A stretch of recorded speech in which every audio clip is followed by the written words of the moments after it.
What you're about to hear will make you never want to work the night shift again. 11 real people. 11 terrifying encounters. No fiction, no exaggeration, just pure nightmare fuel from those who punch in when everyone else is safely asleep. Radio DJs stalked through station windows. Hospital workers facing things that shouldn't move. Security guards discovering they're not alone in empty buildings. These aren't ghost stories. They're something much worse. They're true. Lock your doors, turn up the volume, and pray you never have to work alone in the dark. KWTX 104.7, you're listening to Midnight Confessions with Amelia. It's 1:47 a.m., and the phone lines are open for all you night owls out there. Amelia adjusted her headphones and glanced at the call board. 3 lines were blinking, which was pretty good for a Tuesday night in Millfield.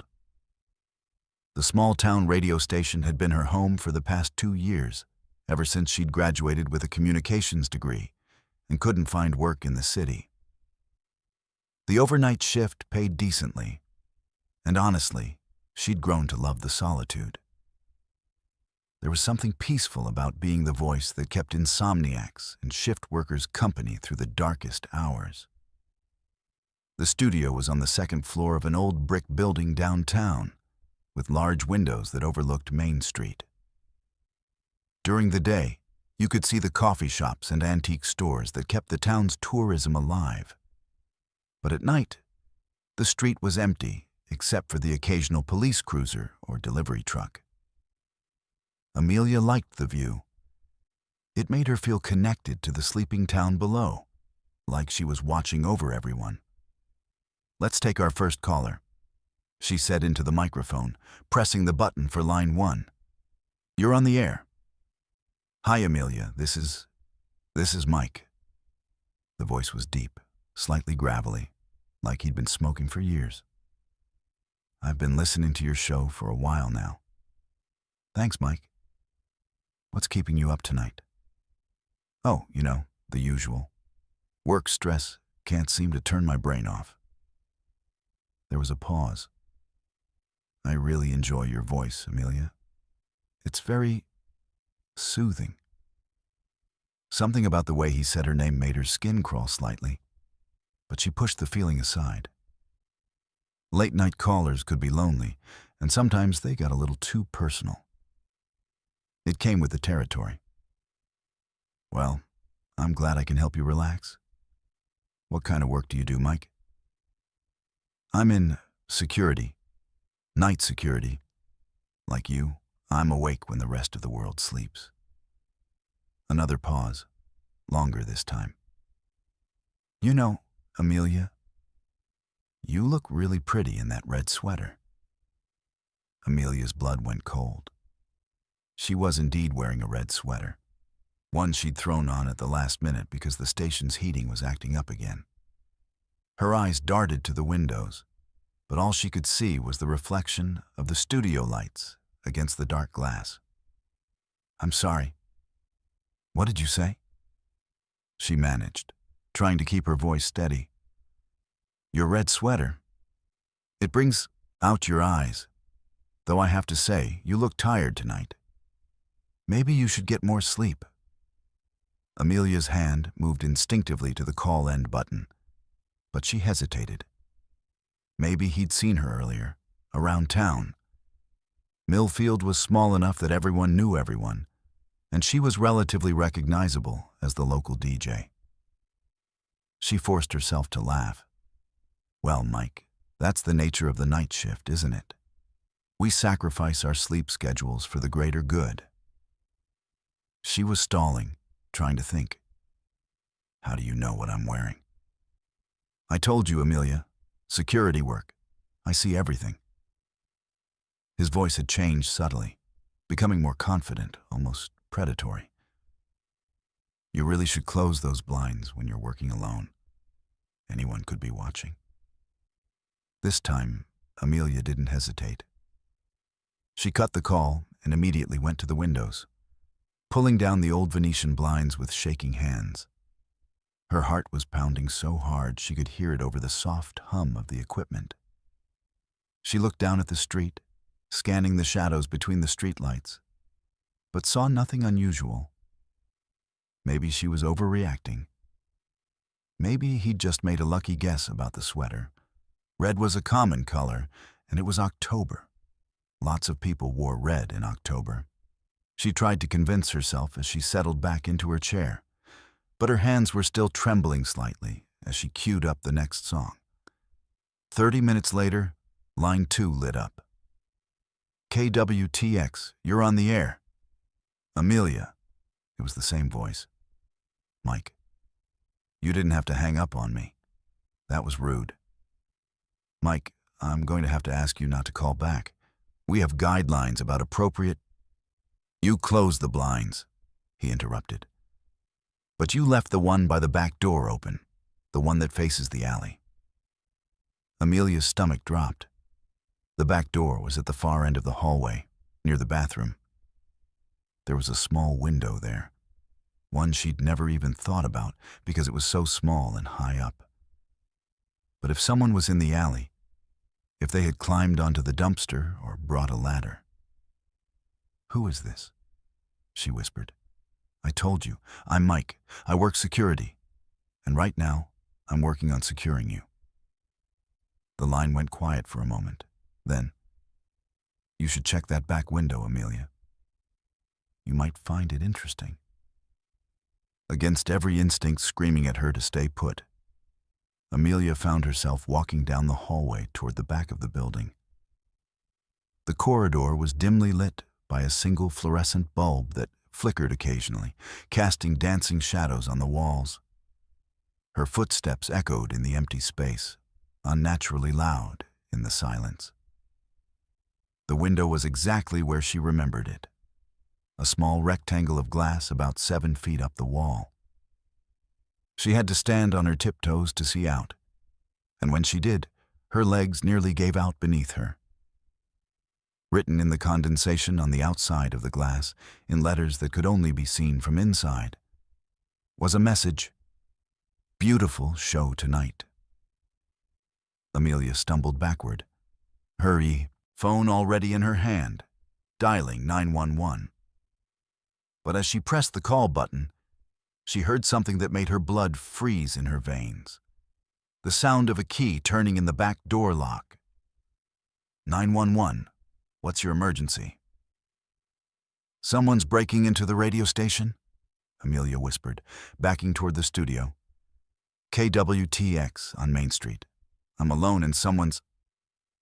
The back door opened with a soft creak. Ma'am, are you still there?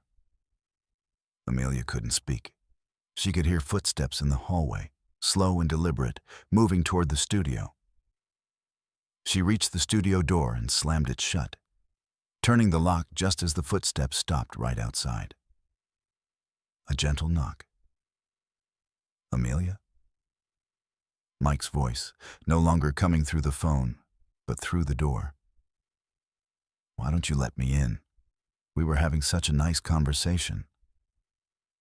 The 911 operator was still talking, asking for more information, but Amelia could barely hear her over the sound of her own heartbeat. She looked around the studio desperately. The windows were now covered, but she was trapped. The only way out was through the door, and he was on the other side. The police are on their way, she called out, hoping her voice sounded braver than she felt. Are they? Mike sounded amused. That's interesting, because I've been listening to the police scanner all night. Seems like there's a big accident on the highway. Multi-car pileup. They're going to be busy for a while. As if to confirm his words, Amelia could hear sirens in the distance, but they were moving away from downtown, toward the highway. The doorknob turned slowly. You know, Amelia, I've been planning this for months. Listening to your show every night, learning your schedule, your habits. Did you know you always park in the same spot? Did you know you always leave your spare key under the fake rock by the back door? The key. She'd forgotten about the spare key. It had been there since before she started working at the station, left by the previous overnight DJ. She'd never thought to move it. "What do you want?" she asked, backing away from the door until she hit the console. "I want to meet you properly. I want to have a real conversation, face to face. I've been watching you for so long, Amelia. You're everything I thought you'd be." The lock clicked open. Amelia grabbed the fire extinguisher from the corner just as the door swung inward. Mike was exactly what she'd expected from his voice.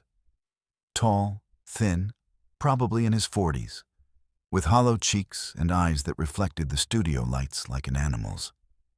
He was wearing a security uniform, complete with a badge and radio, but something about it looked wrong, too clean, like a costume. "There you are," he said, stepping into the room. "You're even prettier up close." "Stay back," Amelia warned, raising the fire extinguisher. "The police aren't coming," Mike finished. "Not for a while, anyway. Don't worry, Amelia, I'm not going to hurt you. I just want to talk. I want to be on your show." He moved slowly around the studio, his eyes never leaving her face, taking in every detail of the space she'd made her own. The coffee mug with the chipped handle, the stack of CDs she kept meaning to organize, the photo of her family taped to the side of the console.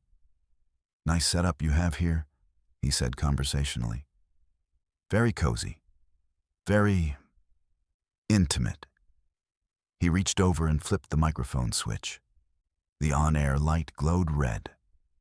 "Why don't we give your listeners a real show? Something they'll never forget."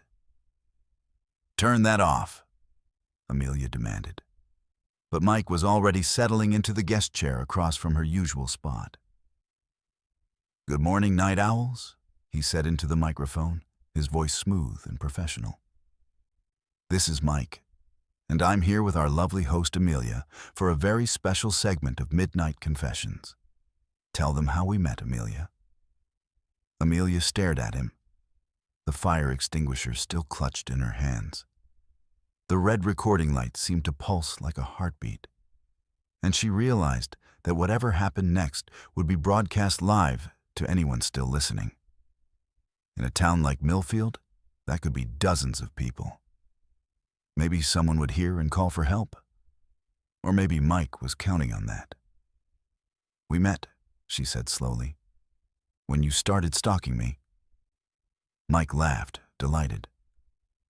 Such a dramatic way to put it. I prefer to think of it as getting to know you, learning your patterns, your fears. He leaned closer to the microphone. "Did you know that Amelia checks the back door exactly 3 times during her shift? Did you know she keeps a can of pepper spray in her purse, but never carries it with her to the studio? Did you know she talks to herself when she thinks no one is listening?" Each revelation was like a physical blow. Amelia realized just how long he'd been watching, how much he'd learned about her private moments, her vulnerabilities. "And did you know," Mike continued, his voice dropping to a whisper that the microphone barely caught, "that she's going to disappear tonight, and no one will ever find her?" That's when Amelia pulled the pin on the fire extinguisher and aimed it directly at his face. The chemical foam exploded outward, filling the studio with a white cloud that burned her eyes and throat. Mike screamed, clawing at his face, and Amelia ran. She burst through the studio door and down the hallway, not toward the back door where he'd entered, but toward the front of the building. Behind her, she could hear Mike stumbling around, cursing, his footsteps uneven as he tried to follow. The front door was locked from the inside, 3 deadbolts that her shaking fingers struggled to turn. 1, 2. The 3rd bolt stuck. "Amelia!" Mike's voice echoed from the hallway, closer than she'd expected. "That wasn't very nice." The bolt finally gave way, and Amelia burst out onto Main Street, screaming for help even though the street was empty. Her car was parked around the corner, but her keys were still upstairs in her purse. She ran, instead, toward the 24-hour diner 3 blocks away, her feet slapping against the cold pavement. She made it 2 blocks before she heard the car engine behind her. When the police finally found Mike's car abandoned near the highway, Amelia was long gone. The radio station was empty, except for the still-running equipment, broadcasting dead air to a town that would never sleep quite the same way again. The recording of that final segment was played once during the investigation, then sealed away in evidence. But sometimes, late at night, people swear they can still hear it bleeding through on 104.7. Mike's voice, smooth and professional, asking listeners if they've seen Amelia, describing exactly what she was wearing the last time anyone saw her alive, the red sweater that brought out her eyes. Let's move to our second story. Leo wiped down the counter for the 3rd time in an hour, his eyes constantly drifting to the security monitors showing the empty parking lot. Working the graveyard shift at a highway gas station wasn't exactly his dream job, but it paid for his textbooks and kept him awake for his early morning classes. Most nights were quiet. Truckers grabbing coffee, the occasional drunk needing directions, maybe a cop stopping by for a free cup, and some small talk. Tonight felt different. The first time he noticed the car, it was just a pair of headlights cruising slowly past the station around 1:30 a.m. Dark sedan, maybe a Honda or Toyota, moving at maybe 15 miles per hour in a 45 zone. Leo figured it was someone lost, looking for an address or trying to get their bearings. Happens all the time on Highway 67. People miss their exit and end up wandering around the back roads for hours. But then it came back. Same car, same slow speed. But this time it pulled into the far edge of the parking lot and just sat there. Engine running, headlights on, pointing toward the station. Leo couldn't see through the windshield. The angle was wrong, and the headlights created too much glare. But he could feel someone watching him through those beams of light. After about 10 minutes, the car pulled away. Leo shrugged it off, went back to restocking the cigarette display behind the counter. College kids drove by all the time, sometimes looking for parties or just killing time. Nothing unusual about that, except the car came back 20 minutes later. Same spot, same routine. Headlights aimed directly at the store windows, like spotlights on a stage. This time, Leo grabbed the binoculars his manager kept under the register, supposedly for checking license plates on drive-offs, though Leo suspected Dave just used them for bird-watching during his day shifts. Through the binoculars, he could make out a figure in the driver's seat. Male, probably middle-aged, but the details were fuzzy through the dirty windshield and harsh lighting. What bothered Leo most was that the guy wasn't looking at his phone or a map. He was just sitting there, completely still, staring directly at the station. The car left again after 15 minutes, but Leo knew it would be back.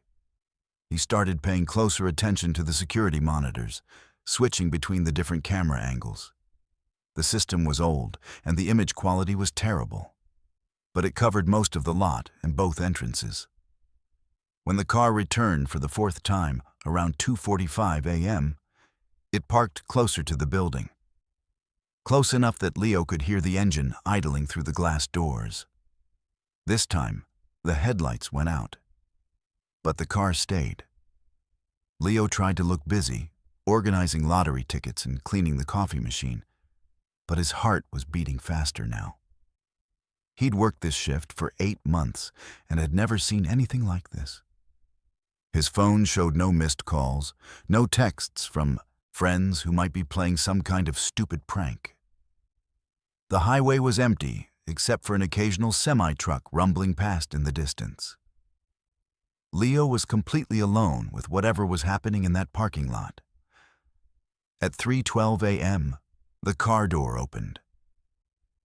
The man who stepped out was tall and lean, wearing dark clothes that made him almost invisible against the night.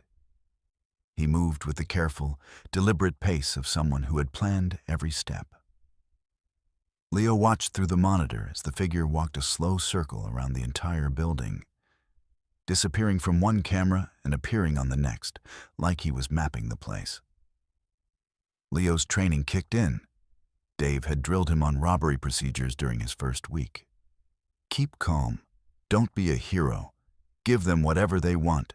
Get them out as fast as possible. But this didn't feel like a robbery. Robbers came in fast and left faster. They didn't spend an hour casing a place that probably had less than $200 in the register. When the man finally approached the front entrance, Leo's mouth went dry. Through the glass doors, he could see him clearly for the first time. 40-something, clean-shaven, wearing a dark jacket and jeans. He looked completely ordinary, like someone's dad or a middle school teacher. But his eyes were wrong. Too focused, too intense, like he was seeing something Leo couldn't. The electronic chime sounded as the doors slid open.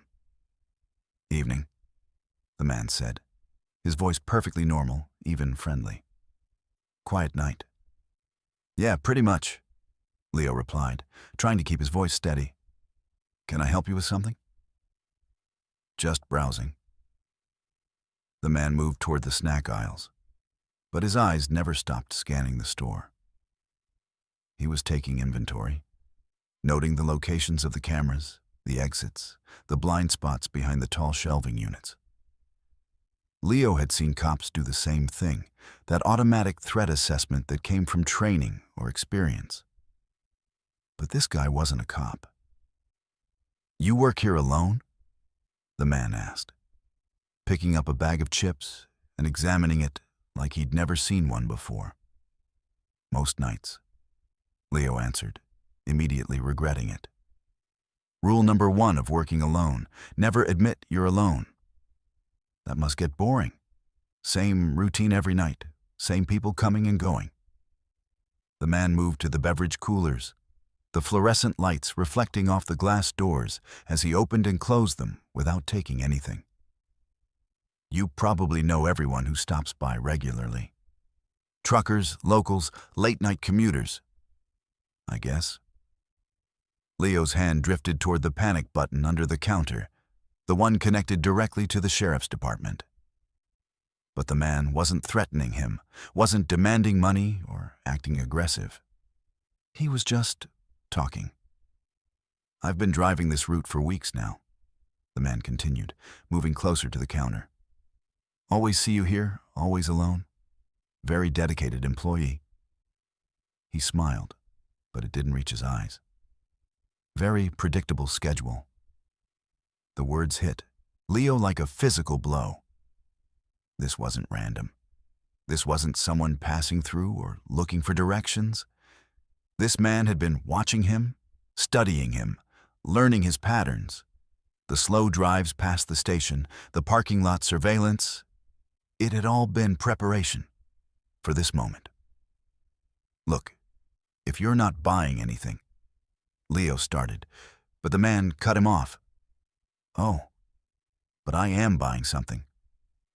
He placed the bag of chips on the counter, along with a candy bar and a bottle of water. Normal purchases, the kind of transaction Leo handled dozens of times per shift. Just getting to know the neighborhood. As Leo rang up the items, the man leaned against the counter, close enough that Leo could smell his cologne and see the details of his clothing. Everything about him was carefully chosen. The jacket had multiple pockets, the boots were steel-toed, the watch was military style. This wasn't casual dress. This was gear. "You know what I find interesting about places like this?" the man said, handing Leo a $20 bill. "They're perfect little islands of light in the darkness. You can see everything that's happening inside from outside, but the people inside can't see what's waiting for them in the dark." Leo's hands were shaking as he made change. Through the window behind the man, he could see the empty parking lot, the dark highway beyond, the vast emptiness that surrounded this tiny pool of fluorescent light. For the first time, he realized how exposed he was, how vulnerable. Anyone could be out there, watching, waiting, planning. "Here's your change," Leo managed, placing the bills on the counter rather than handing them over directly. The man pocketed the money without counting it, picked up his purchases, and headed for the door. But at the threshold, he turned back. "See you tomorrow night, Leo." Leo's blood froze. He'd never told the man his name. His name tag was pinned to his shirt, but it was small, and the man had never been close enough to read it clearly.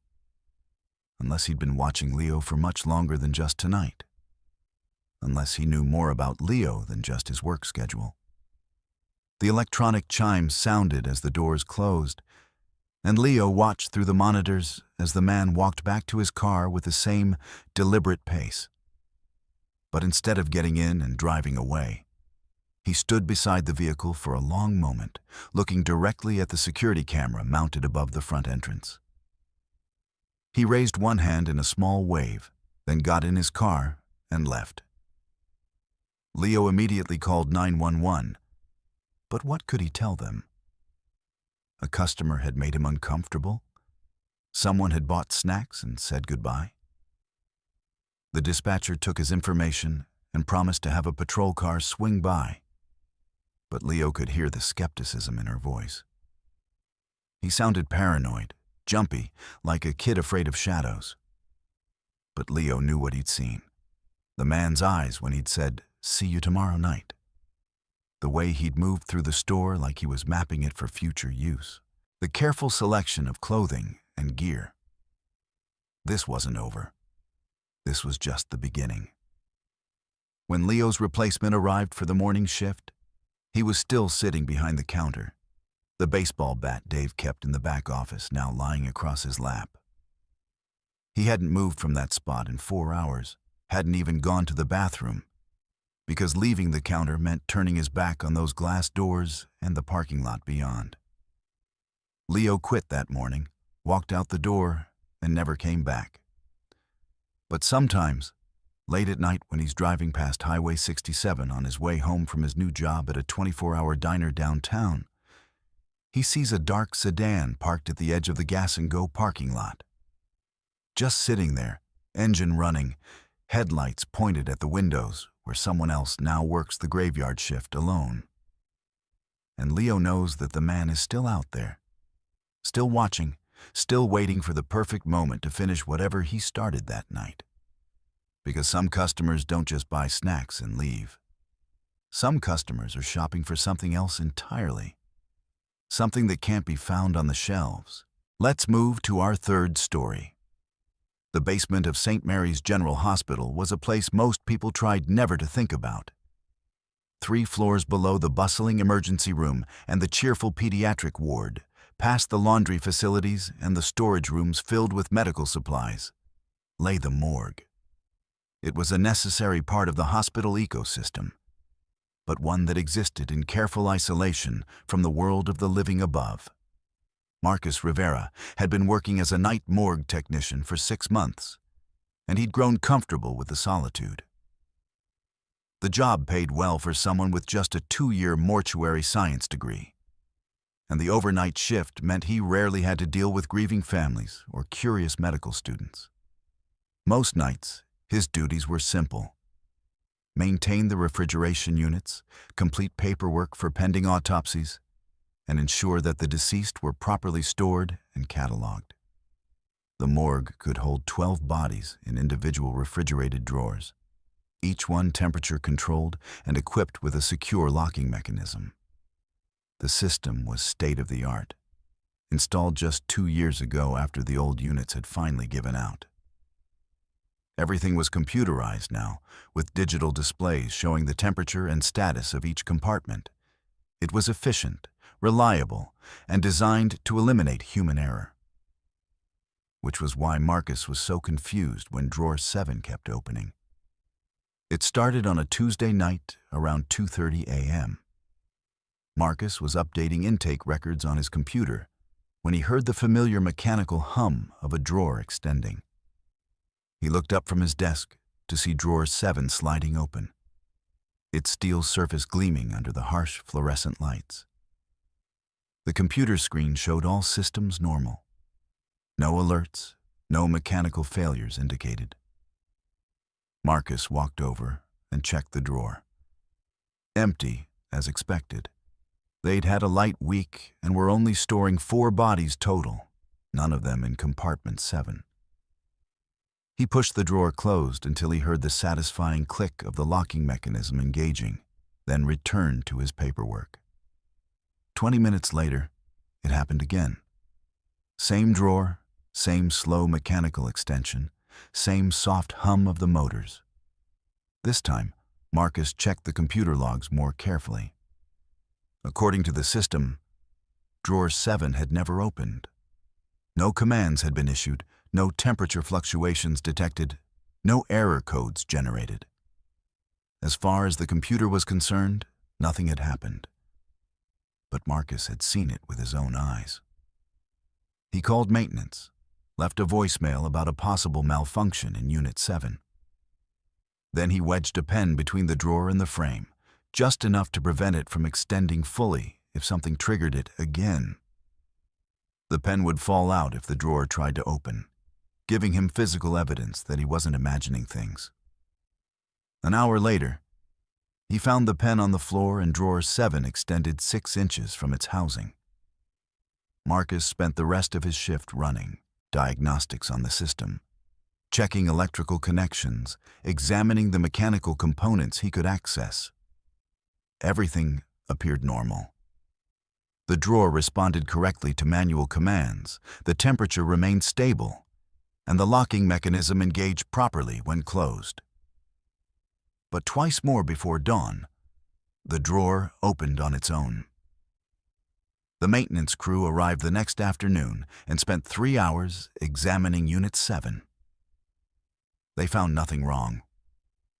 The lead technician, a guy named Pete who'd been servicing morgue equipment for 20 years, suggested it might be a software glitch in the new computer system.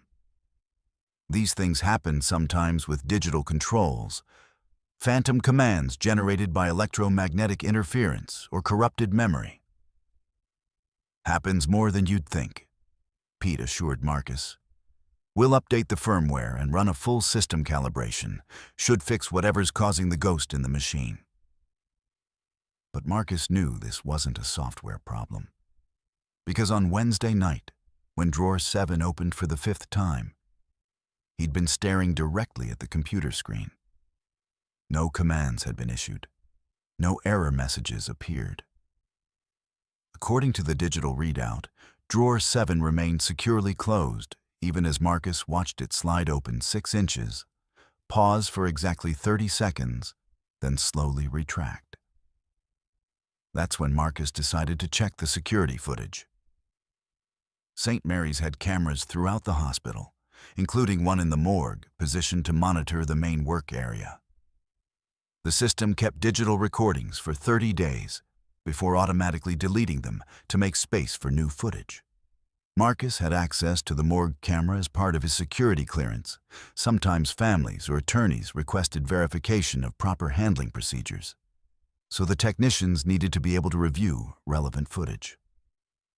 What Marcus saw on the Wednesday night recording made his blood run cold. The timestamp showed 2:17 a.m., just before the first time drawer 7 had opened. On the grainy security footage, Marcus could see himself sitting at the computer, updating records. The morgue looked exactly as he remembered it. Quiet, empty, sterile. Then drawer 7 began to extend, just as it had in real life.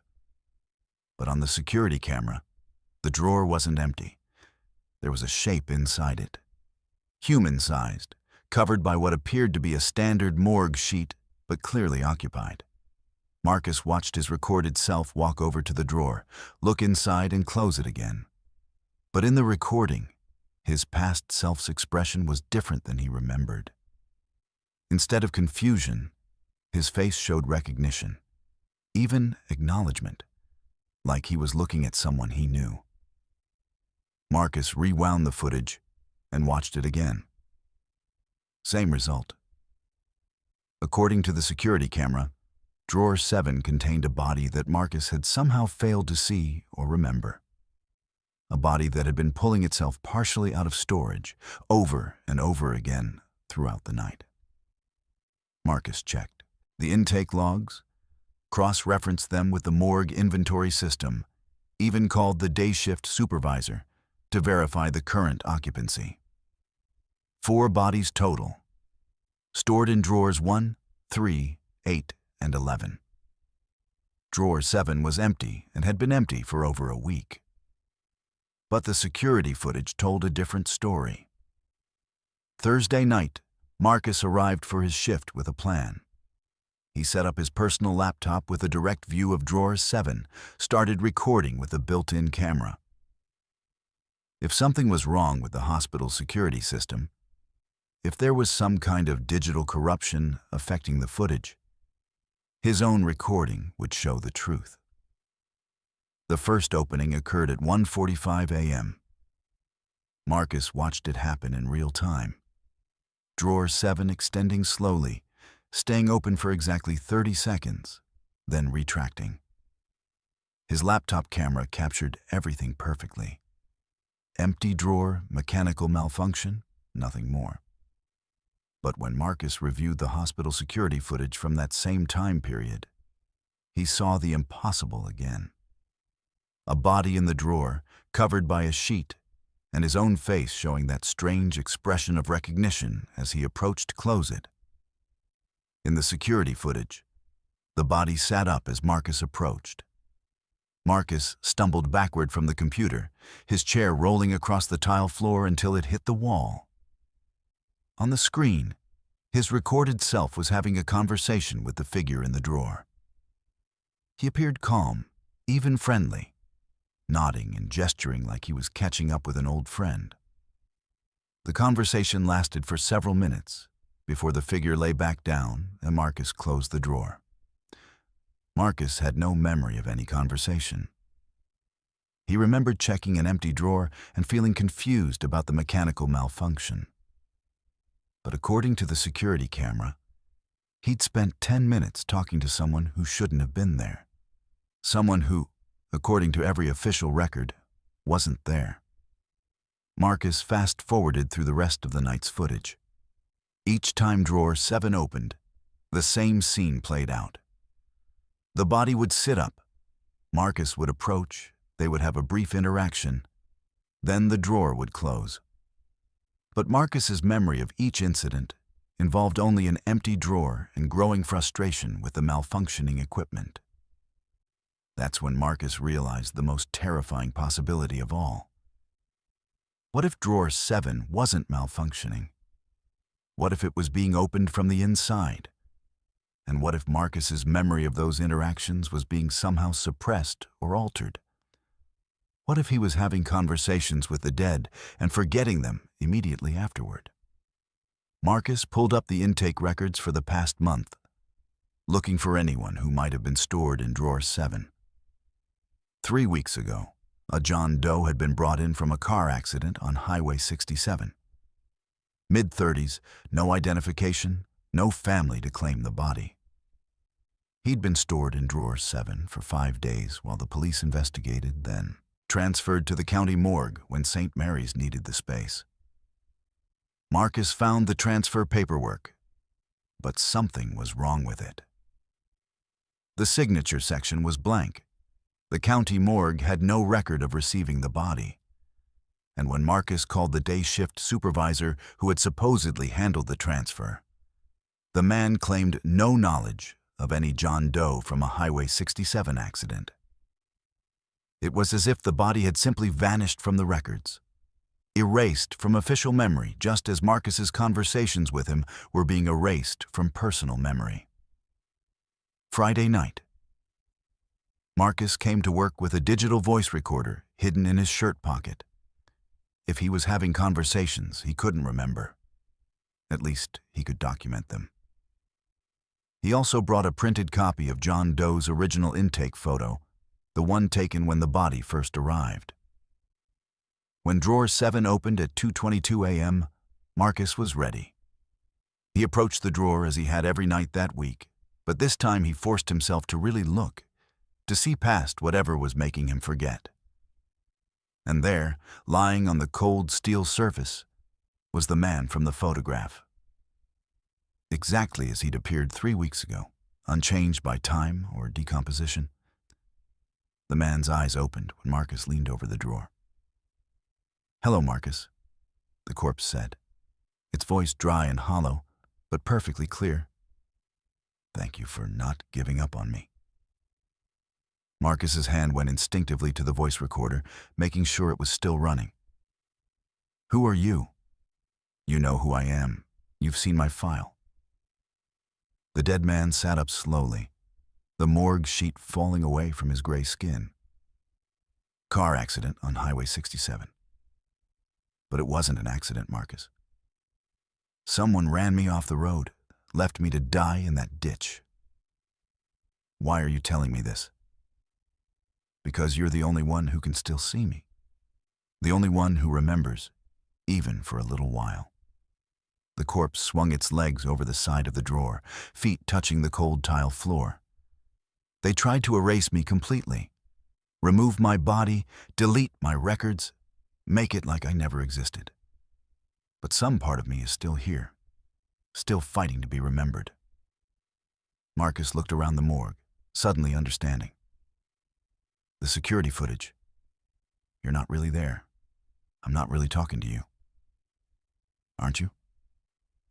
The dead man smiled, and Marcus could see the massive head trauma that had killed him, the crushed skull and damaged brain tissue. "Does it matter what's real if the truth gets told?" "What truth?" "The man who killed me. He's still out there, still hunting. Highway 67, late at night, looking for travelers who won't be missed." The corpse reached out and touched Marcus's arm with fingers that felt like ice. "You have to remember this conversation, Marcus. You have to tell someone what happened to me." "I won't remember," Marcus said, feeling the familiar fog beginning to cloud his thoughts. "I never remember." "You will this time," the dead man promised. "Because this time, you're recording it." Marcus looked down at the voice recorder in his hand, its red light still blinking steadily. The conversation was being documented, preserved in a way that couldn't be erased or forgotten. "Tell them to look for the others," the corpse whispered as it lay back down on the drawer. "The ones who went missing on Highway 67. Tell them John Doe from the car accident wants justice." The drawer began to retract, and Marcus stepped back, watching as it slid smoothly into its housing.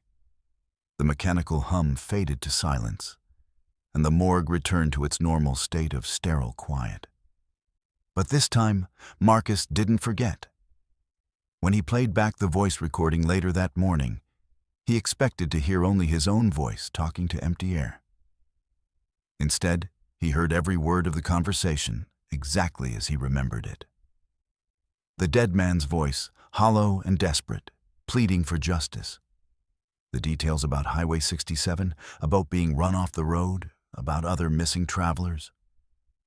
Marcus took the recording to the police. At first, they dismissed it as either a hoax or evidence of a psychological breakdown. But when they ran a search for missing persons along Highway 67, they found a pattern. 7 people in the past year, all last seen traveling that stretch of highway late at night. All reported missing, but their cases had been shuffled between jurisdictions, lost in bureaucratic confusion, forgotten. Just like John Doe had been forgotten. The investigation that followed uncovered a serial killer who had been using the isolated highway as his hunting ground, targeting travelers who wouldn't be immediately missed.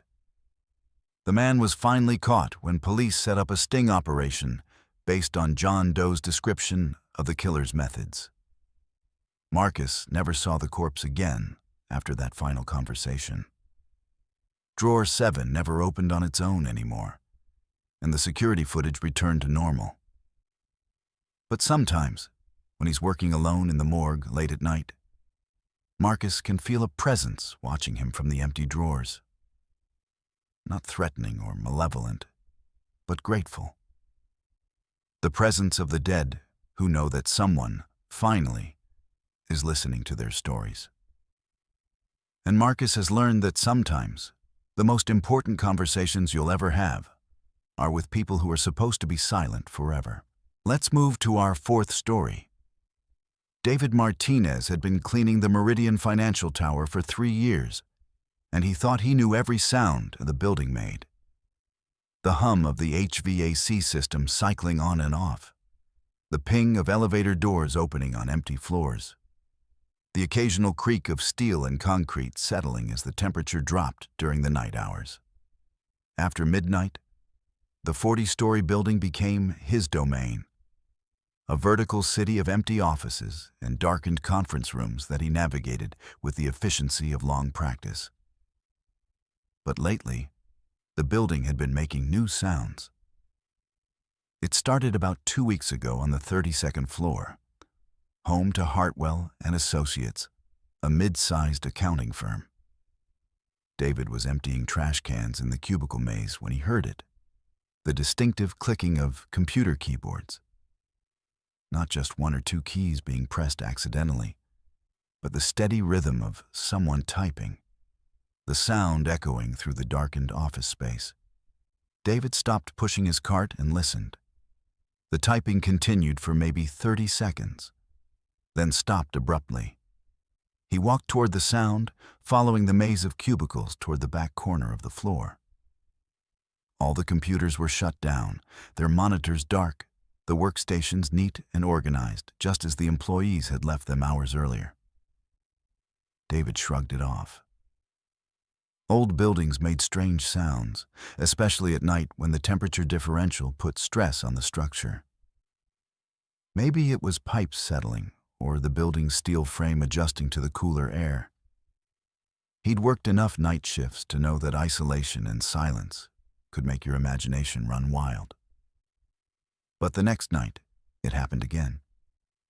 Same floor, same time, around 1:15 a.m. But this time the typing seemed to come from multiple locations. David could hear the staccato rhythm of keyboards from at least 3 different areas of the floor, overlapping and creating a symphony of phantom productivity. When he investigated, he found the same thing. Dark monitors, powered-down computers, empty chairs.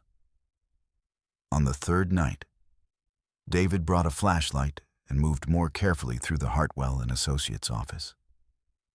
The typing started right on schedule, and this time David was able to pinpoint one of the sources. Cubicle 32C, belonging to someone named Jennifer Walsh, according to the nameplate on the desk. The keyboard clicking was coming from directly above her workstation, but when David shined his flashlight on the desk, the keyboard wasn't moving. The sound was there, clear and unmistakable, but the keys weren't being pressed. David reached out and touched the keyboard. The clicking stopped immediately, like someone had been caught in the act. But after a few seconds of silence, it started up again, this time from a cubicle on the other side of the floor. That's when David decided to check the building's computer logs. As part of his security clearance, David had access to the overnight monitoring system that tracked building access, environmental controls, and basic network activity. He wasn't supposed to dig too deep into the computer systems, but his curiosity was stronger than his caution. What he found in the network logs made his blood run cold. According to the system records, multiple computers on the 32nd floor were logging activity between 1 a.m. and 2 a.m. every night. Not just random system maintenance or automated backups, but actual user activity. Documents being opened, emails being composed, spreadsheets being modified. The logs showed login times, file access records, even keystroke counts.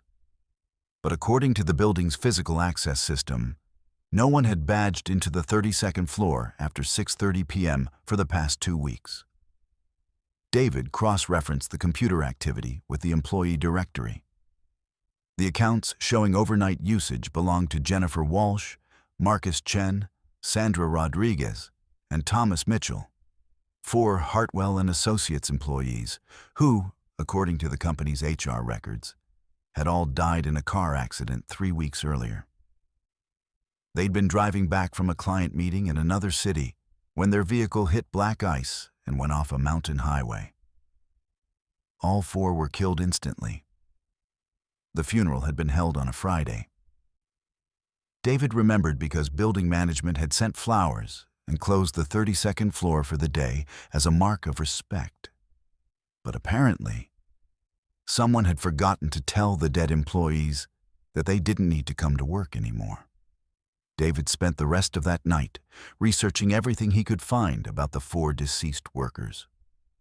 Jennifer Walsh had been an audit manager, known for staying late to perfect her reports. Marcus Chen was a senior accountant who often worked through the night during tax season. Sandra Rodriguez handled client communications and was notorious for answering emails at all hours. Thomas Mitchell was a junior analyst who lived and breathed spreadsheets. All 4 had been dedicated employees, the kind who ate lunch at their desks and checked emails from home on weekends. Their entire lives had revolved around their work, their identities defined by their professional achievements. The kind of people who might not know how to stop working, even in death. The next night, David decided to test his theory. Instead of just listening to the phantom typing, he went directly to Jennifer Walsh's cubicle and sat down at her desk.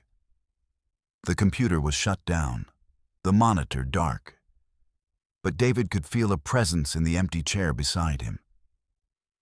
The air was colder here, and there was a faint smell of the vanilla perfume Jennifer had worn every day, according to her co-workers.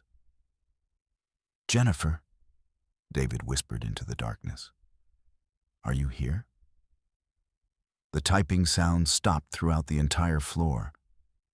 The silence was so complete that David could hear his own heartbeat, the distant hum of the building's machinery, the faint whistle of wind against the windows, 40 stories up. Then, slowly, the computer monitor flickered to life. The screen showed Jennifer's desktop exactly as she'd left it 3 weeks ago. Her background photo, a picture of her cat named Mr. Whiskers, smiled out from behind an array of work-related icons. The computer's clock showed the correct time, 1:23 a.m. But according to the network logs, this computer had been powered down since the day Jennifer died. A Microsoft Word document opened on the screen. Slowly, letter by letter, words began to appear. "Thank you for noticing us, David." David's hands were shaking as he reached for the keyboard. He typed a response. "Are you okay? Do you need help?" The words appeared on the screen faster now, as if Jennifer was gaining confidence. "We don't understand what happened. One day we were driving back from the Morrison account meeting, and the next day we were here, but no one could see us. We've been trying to finish our work, but nothing saves properly. The files disappear when we try to submit them. You died in a car accident," David typed gently. 3 weeks ago. The whole company mourned for you." There was a long pause. Then, "That's impossible. We have the Morrison audit due Monday. Sandra hasn't finished the client presentation. Marcus is in the middle of quarterly reconciliations. We can't be dead. We have too much work to do." David looked around the darkened office, understanding now why the phantom typing had been so persistent. These 4 people had been so consumed by their jobs, so defined by their professional responsibilities, that death itself couldn't convince them to stop working. From across the office, He could hear keyboards clicking as the other 3 employees continued their eternal attempts to complete projects that would never be finished. "The work isn't important anymore," David typed. "You need to let go. Your families are grieving. Your co-workers miss you. But they don't need you to keep working." "But who will handle the Morrison account? Who will finish the quarterly reports? The company needs us." "The company will survive," David assured her. "Other people will do the work. That's how it works. People leave, new people come in. The work continues. But you don't have to carry that burden anymore." The screen was quiet for several minutes. David could hear the typing from other cubicles growing slower, more hesitant, as if the other 3 were listening to the conversation. Finally, Jennifer's words appeared again. "We've been so scared, David. Scared that if we stop working, we'll disappear completely. That we'll be forgotten. That our lives won't have mattered." "Your lives mattered," David typed, tears blurring his vision. "But they mattered because of who you were, not just what you did for work. Jennifer, you had Mr. Whiskers and those terrible romance novels you kept hidden in your desk drawer. Marcus, you had that photo of your daughter's soccer team. Sandra, you remembered everyone's birthday and always brought homemade cookies. Thomas, you played guitar at open mic nights and dreamed of starting a band." The typing sounds from the other cubicles had stopped completely now. The entire floor was silent, except for the soft hum of the fluorescent lights. "How did you know about the romance novels?" "I clean the desks every night." David smiled as he typed. "I see everything, and I remember all of you as people, not just employees. You were good people who worked hard, but you were so much more than your jobs." "I miss Mr. Whiskers. Is someone taking care of him?" David pulled out his phone and did a quick search. "Your sister adopted him. She posts pictures on Facebook. He looks happy and well-fed." "That's good. He always was a chunky cat." There was another pause, then, "David, will you tell our family something for us?" "Of course. Tell them we love them. Tell them we're sorry we worked so much that we forgot to live. Tell them they don't need to visit our graves so often. We're not there anymore. We're somewhere else now. Somewhere peaceful." "I'll tell them," David promised. "And David, thank you for listening to us, for seeing us when no one else could. You're a good man." The computer screen began to flicker, the image growing fainter and more unstable.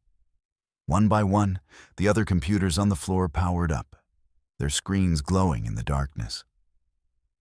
David could see documents opening, final messages being typed by invisible hands. Marcus's computer. "Tell my daughter I'm proud of her. Tell her to follow her dreams, not mine."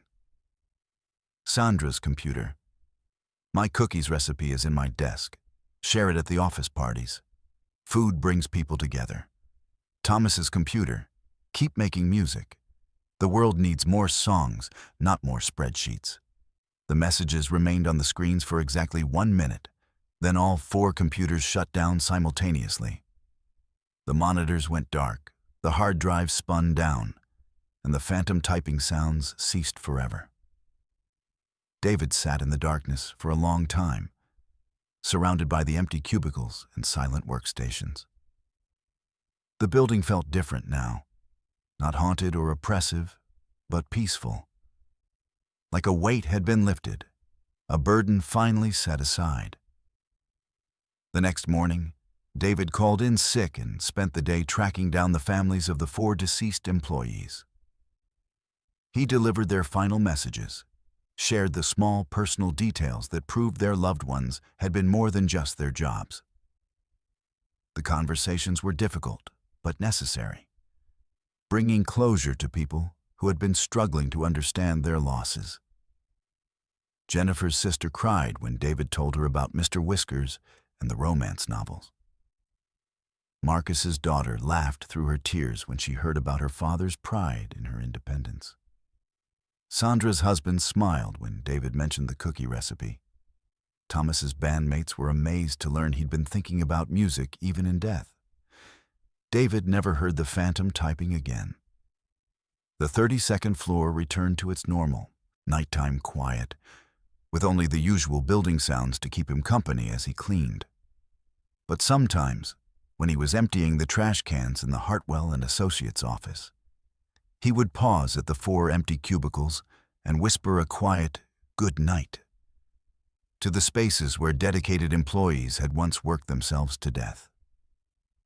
And in the silence that followed, David could swear he heard something that sounded almost like contentment.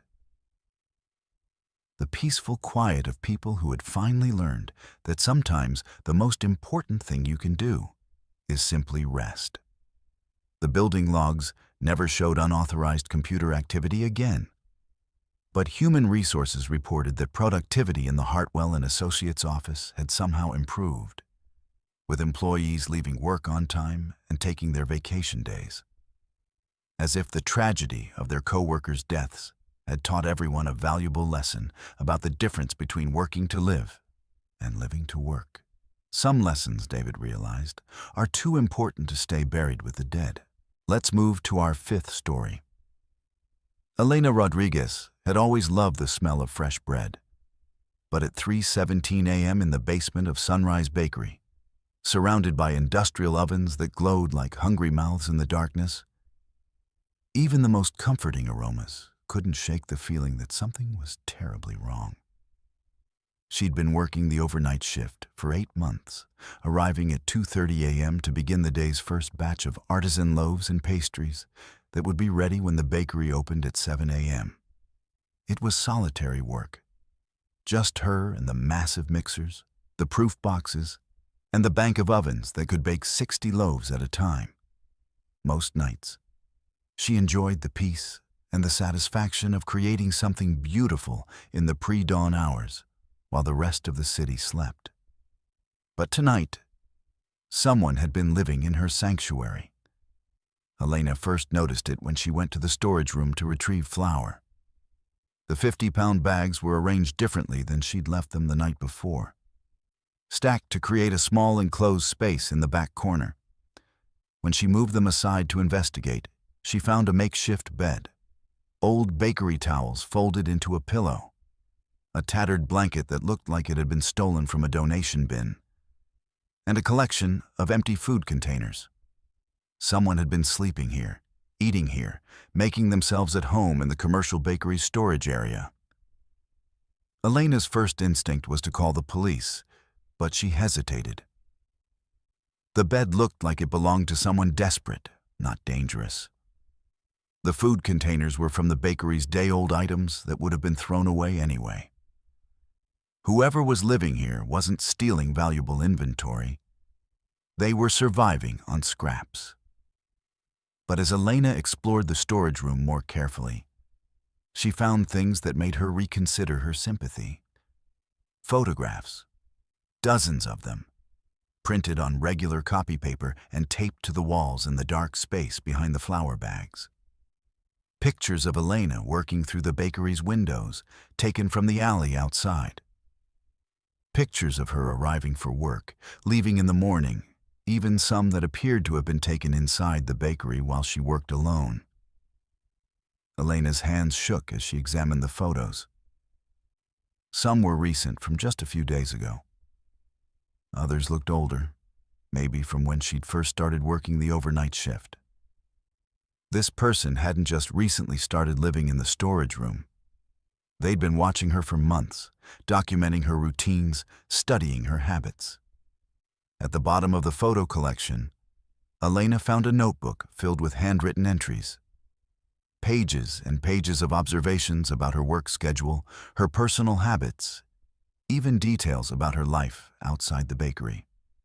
The writing was neat and methodical, like scientific field notes. Elena arrives between 2:28 and 2:35 a.m. Parks in the same spot every night. Always checks the ovens first then starts with the sourdough starter, takes her first break at 4:15 a.m., goes outside to smoke a cigarette in the alley. Never locks the back door when she goes out for smoke breaks. Elena wears her hair up when working with the dough mixers, but lets it down during break times. She talks to herself while she works, usually about her daughter Sophia's school problems or her ex-husband's late child support payments. She doesn't know how beautiful she is when she concentrates on shaping the croissants. Elena keeps a photo of Sophia taped inside her locker. Sophia is 7 years old, attends Roosevelt Elementary, takes the bus home at 3:15 p.m. on weekdays. Elena picks her up from after-school care at 6 p.m. every day except Fridays, when Sophia stays with her grandmother. The notebook entries went on for pages, documenting every aspect of Elena's life with obsessive detail. Whoever had written this knew more about her daily routine than her own family did, and they'd been watching her daughter. Elena's phone was in her hand, 911 already dialed, when she heard the back door open. The bakery had 2 entrances, the main storefront that faced the street and a service door in the back alley where deliveries were made. Elena always used the back entrance for her overnight shift, and she always locked it behind her. But according to the notebook, she never locked it when she went outside for smoke breaks. Except Elena had quit smoking 2 months ago. The footsteps in the main bakery were careful and deliberate, like someone who knew exactly how to move through the space without making noise. Elena crouched behind the flour bags, clutching her phone, trying to control her breathing as the footsteps came closer to the storage room.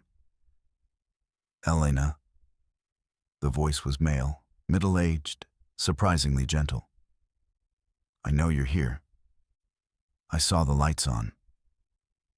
Elena pressed herself deeper into the shadows, praying that her hiding spot behind the makeshift bed would keep her concealed. I'm not going to hurt you, the voice continued, closer now, just outside the storage room door.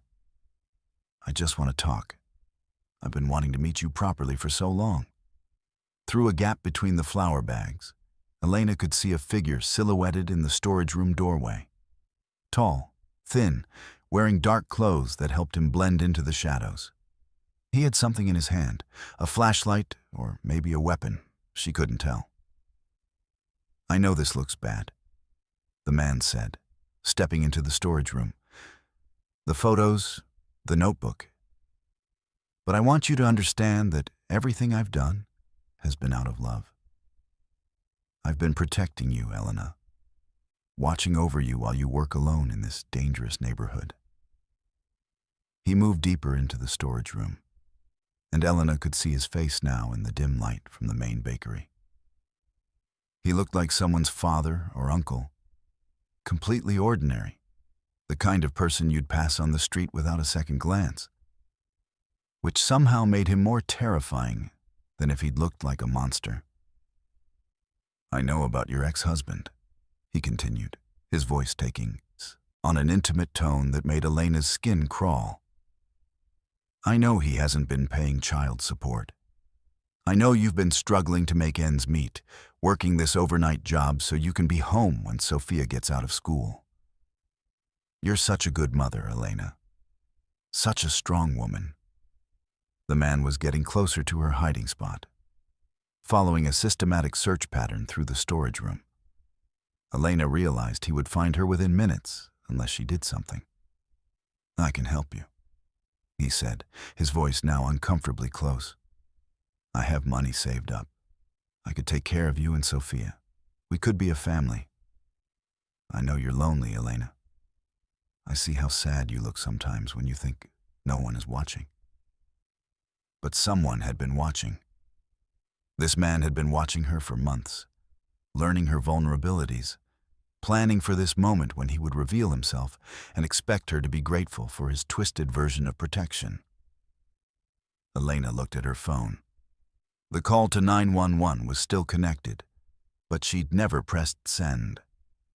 She could hear the operator's faint voice asking if anyone was there. Very carefully, trying not to make any sound, Elena pressed the send button.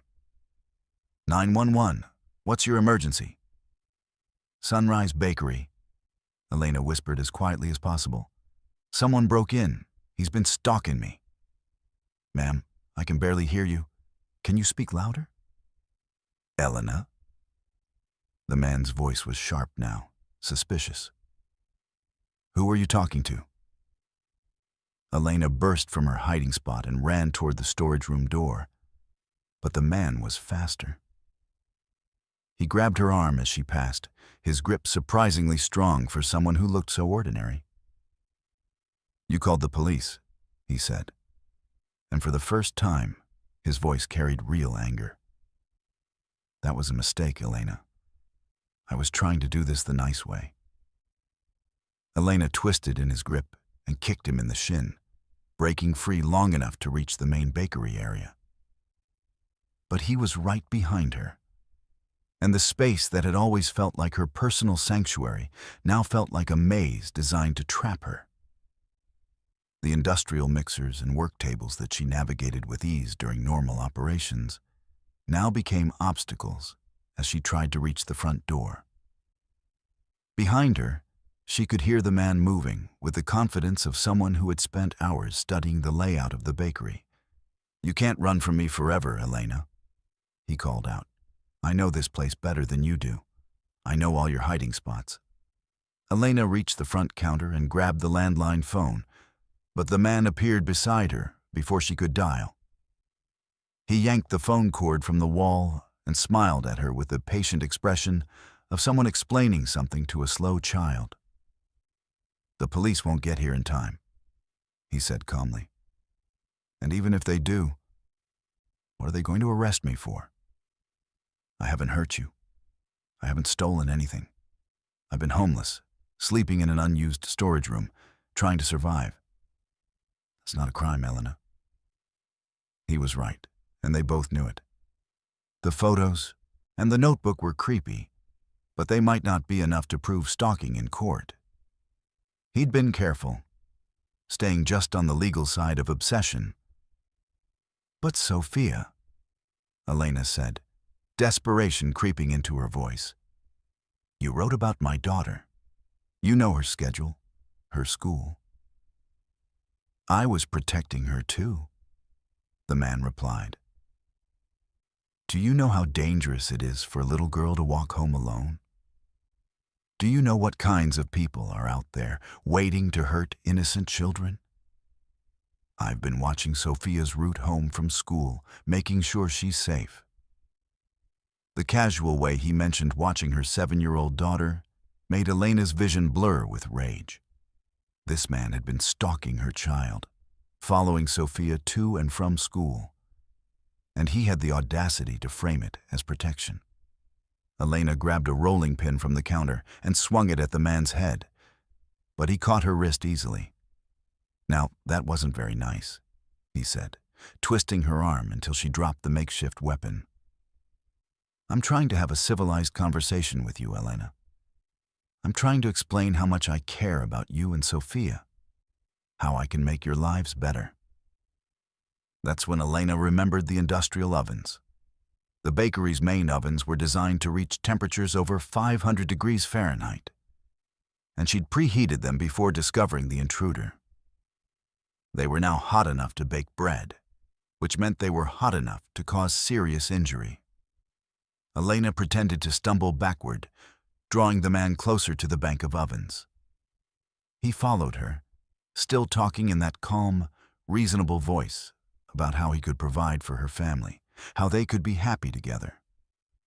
All I'm asking for is a chance, he said, reaching out to touch her face with a gentleness that was somehow more terrifying than violence would have been.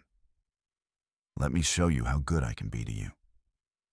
Elena grabbed the handle of the largest oven and yanked the door open. A wave of superheated air rushed out, and she shoved the man toward the opening with all her strength. He stumbled backward, his shirt catching fire as his back hit the edge of the oven door. The man screamed, a sound of pure agony that echoed through the bakery as he rolled on the floor, trying to extinguish the flames. Elena didn't wait to see if he was seriously injured. She ran for the back door, bursting into the alley just as police sirens became audible in the distance. 2 patrol cars arrived within minutes, followed by an ambulance and a fire truck. The man survived, though he spent 3 weeks in the hospital's burn unit. The police found enough evidence in his apartment: more photos, detailed plans of Elena's daily routine, maps of Sophia's school and walking routes, to charge him with stalking, breaking and entering, and attempted kidnapping. He was sentenced to 5 years in prison, but Elena knew he would be released eventually. Elena never returned to the overnight shift at Sunrise Bakery. She found a day job at a different bakery across town, one with better security and more foot traffic. She moved to a new apartment, enrolled Sophia in a different school, and changed their routines completely. But sometimes, late at night when she couldn't sleep, Elena would think about how close she'd come to becoming another victim. How the man had been watching her for months, learning her patterns, planning his approach with the patience of a predator.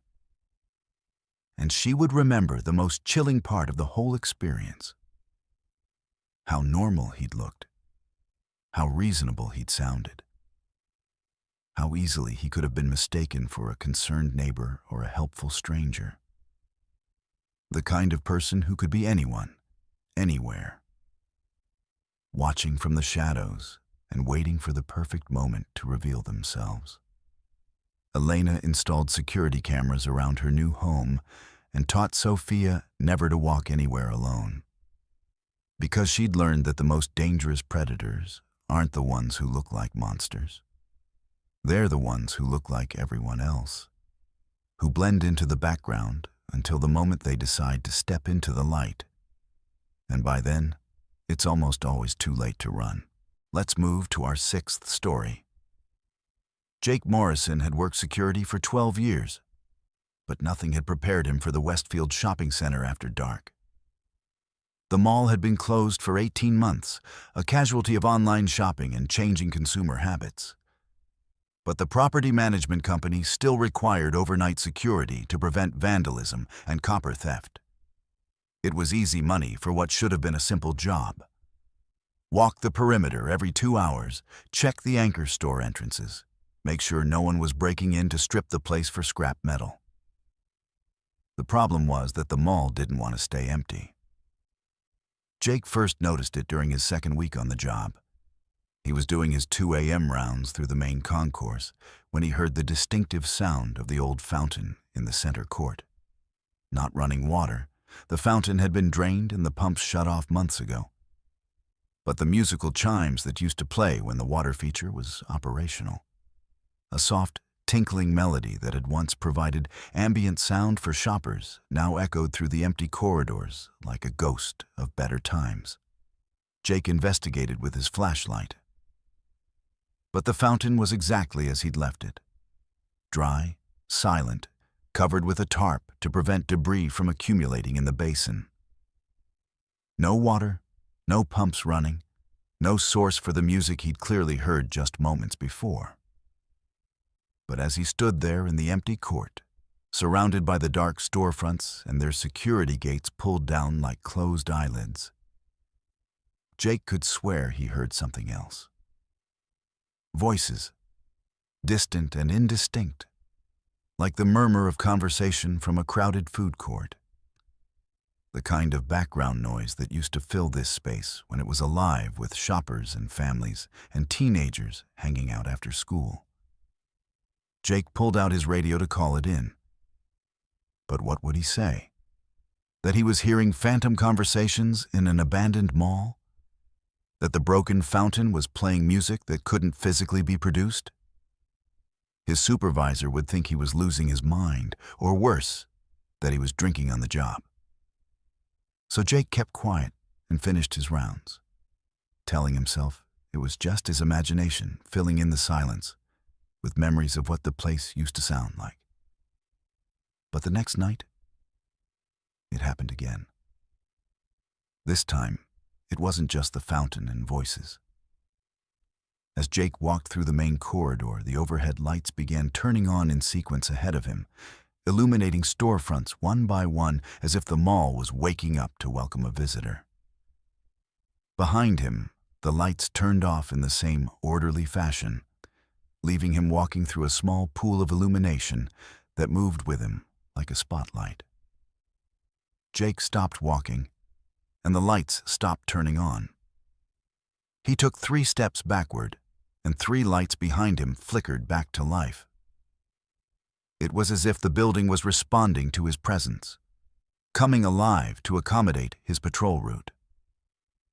This time, Jake did call his supervisor. "Electrical systems can malfunction," Frank explained over the radio. "Especially in buildings that have been shut down. You get power surges, automatic timers that don't reset properly, motion sensors that go haywire. Nothing to worry about." "What about the fountain music?" There was a pause. "The what?" "The fountain in the center court. It's been playing music the last 2 nights, but the system's been shut down for months."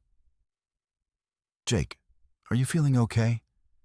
Maybe you should take a break. Get some coffee from the vending machine in the security office." But Jake knew what he'd heard, what he'd seen. And as his shift continued, the mall's phantom activity only got more pronounced. The escalators started running. Not all at once, but in a pattern that seemed almost playful. Jake would be walking past the north entrance when he'd hear the familiar mechanical hum of the escalator motors starting up. When he investigated, he'd find the up escalator running normally, its metal steps moving in an endless loop like it was carrying invisible passengers to the 2nd floor. But when Jake rode it to the top, the down escalator would start running, and the up escalator would stop. It was like the mall was inviting him to play a game of follow the leader, using its abandoned infrastructure as game pieces. The security cameras in the office showed nothing unusual. According to the video feeds, Jake was walking through a dark, empty building with no lights, no running escalators, no fountain music. But Jake's direct experience told a different story. He was seeing and hearing things that the cameras couldn't detect or wouldn't record. On his 4th night, Jake decided to test the boundaries of whatever was happening. Instead of following his usual patrol route, he went directly to the old Spencer's gift shop and sat down on the bench outside. Within minutes, the store's neon signs flickered to life, casting purple and green light into the corridor.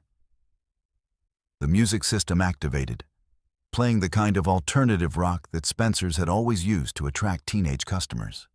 Jake moved to the GameStop, and its displays lit up, showing preview videos for games that were probably 2 years old now.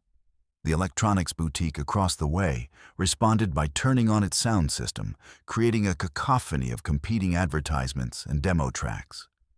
It was like the stores were competing for his attention, each one trying to lure him inside with the same marketing techniques they'd used when they were operational. But the most unsettling part was the food court. When Jake entered the dining area, every restaurant came to life simultaneously. The pizza place's ovens began glowing as if they were preheating. The Chinese restaurant's neon signs started flashing. The coffee shop's espresso machine began hissing and steaming. Even the soft-serve ice cream machine at the frozen yogurt stand started running, though there was no product to dispense. And then Jake heard the conversations. Not phantom voices this time, but clear, distinct conversations coming from the seating area. Families discussing their shopping plans, teenagers gossiping about school drama, business people taking lunch meetings. The sounds were so realistic that Jake could make out individual words, specific details about people's lives. But when he looked at the tables, they were empty. Jake sat down at one of the tables and listened. At the table next to him, a mother was explaining to her young son why he couldn't have candy before dinner.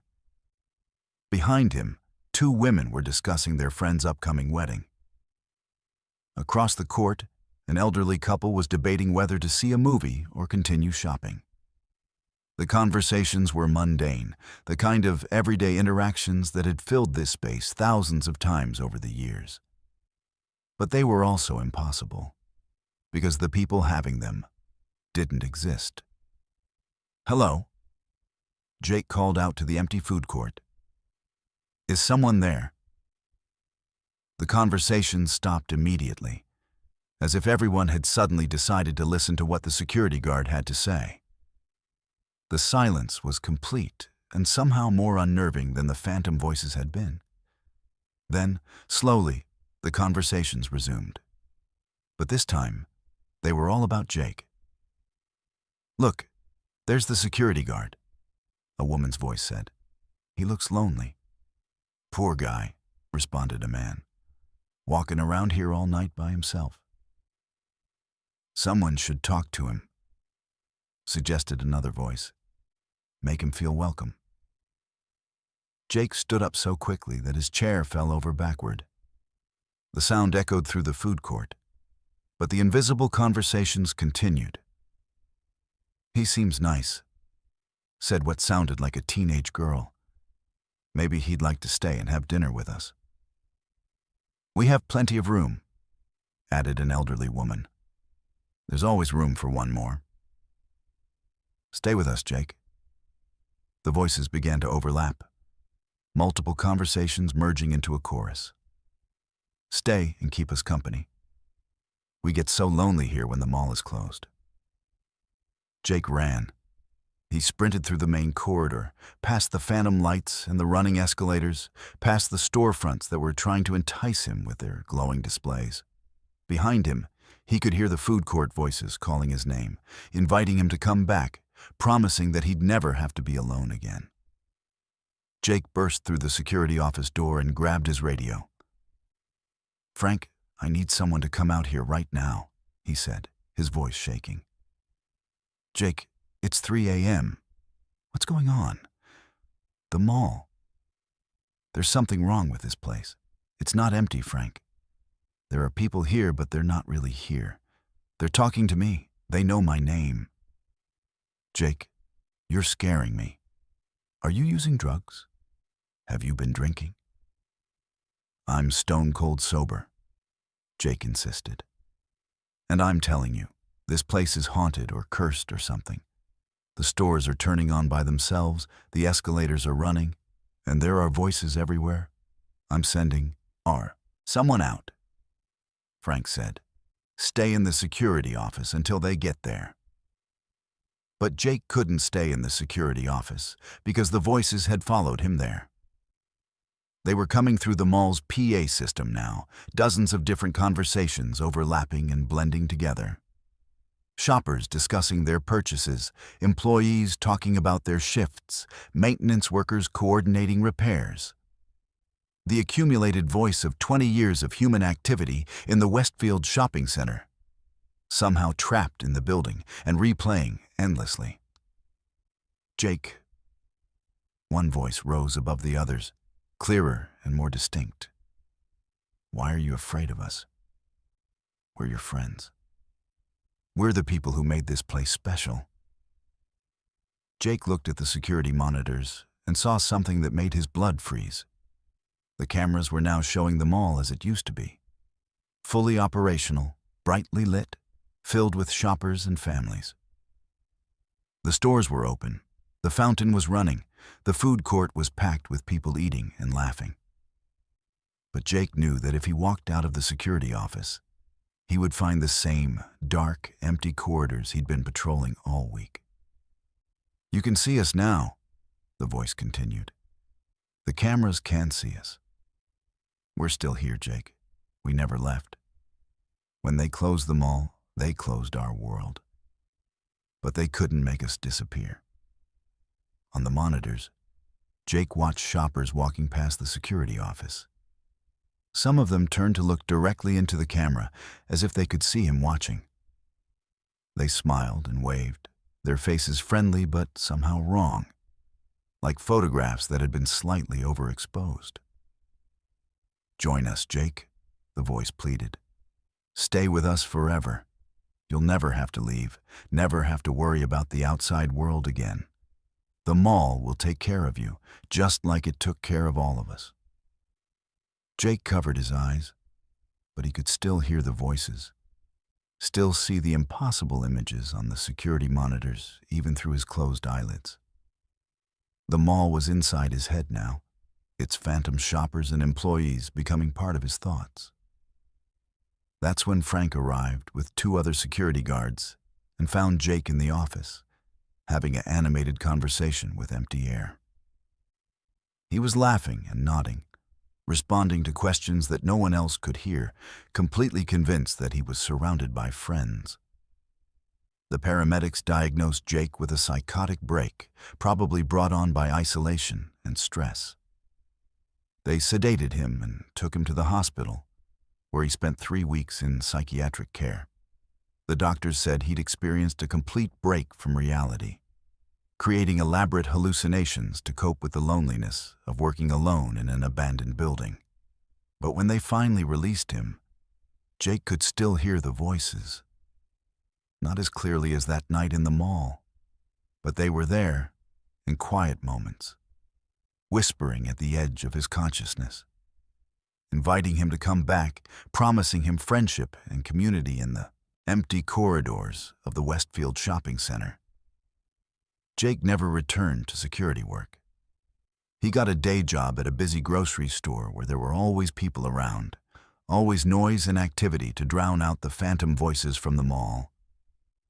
But sometimes, late at night when he couldn't sleep, Jake would drive past the Westfield shopping center and see lights in the windows.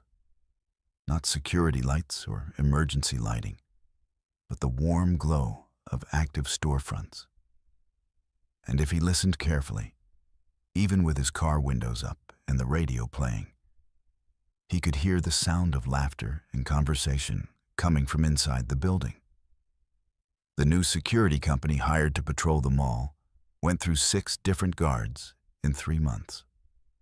They all reported the same experiences: phantom voices, lights turning on and off, escalators running by themselves.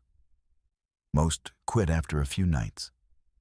The ones who stayed longer had to be removed by paramedics, found in the security office having conversations with people who weren't there.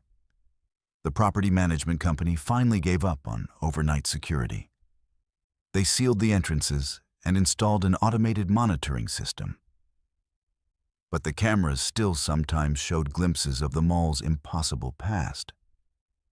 Shoppers browsing in stores that had been closed for years, families eating in a food court that had been stripped of all its equipment. And on quiet nights, people driving past the abandoned Westfield shopping center swear they can still hear the fountain playing its musical chimes, still see the soft glow of neon signs advertising sales that ended 20 months ago. The mall never forgot what it used to be, and it's still waiting for someone to help it remember. Someone willing to stay forever and become part of its eternal community of phantom shoppers, trapped between the memory of what was and the reality of what can never be again.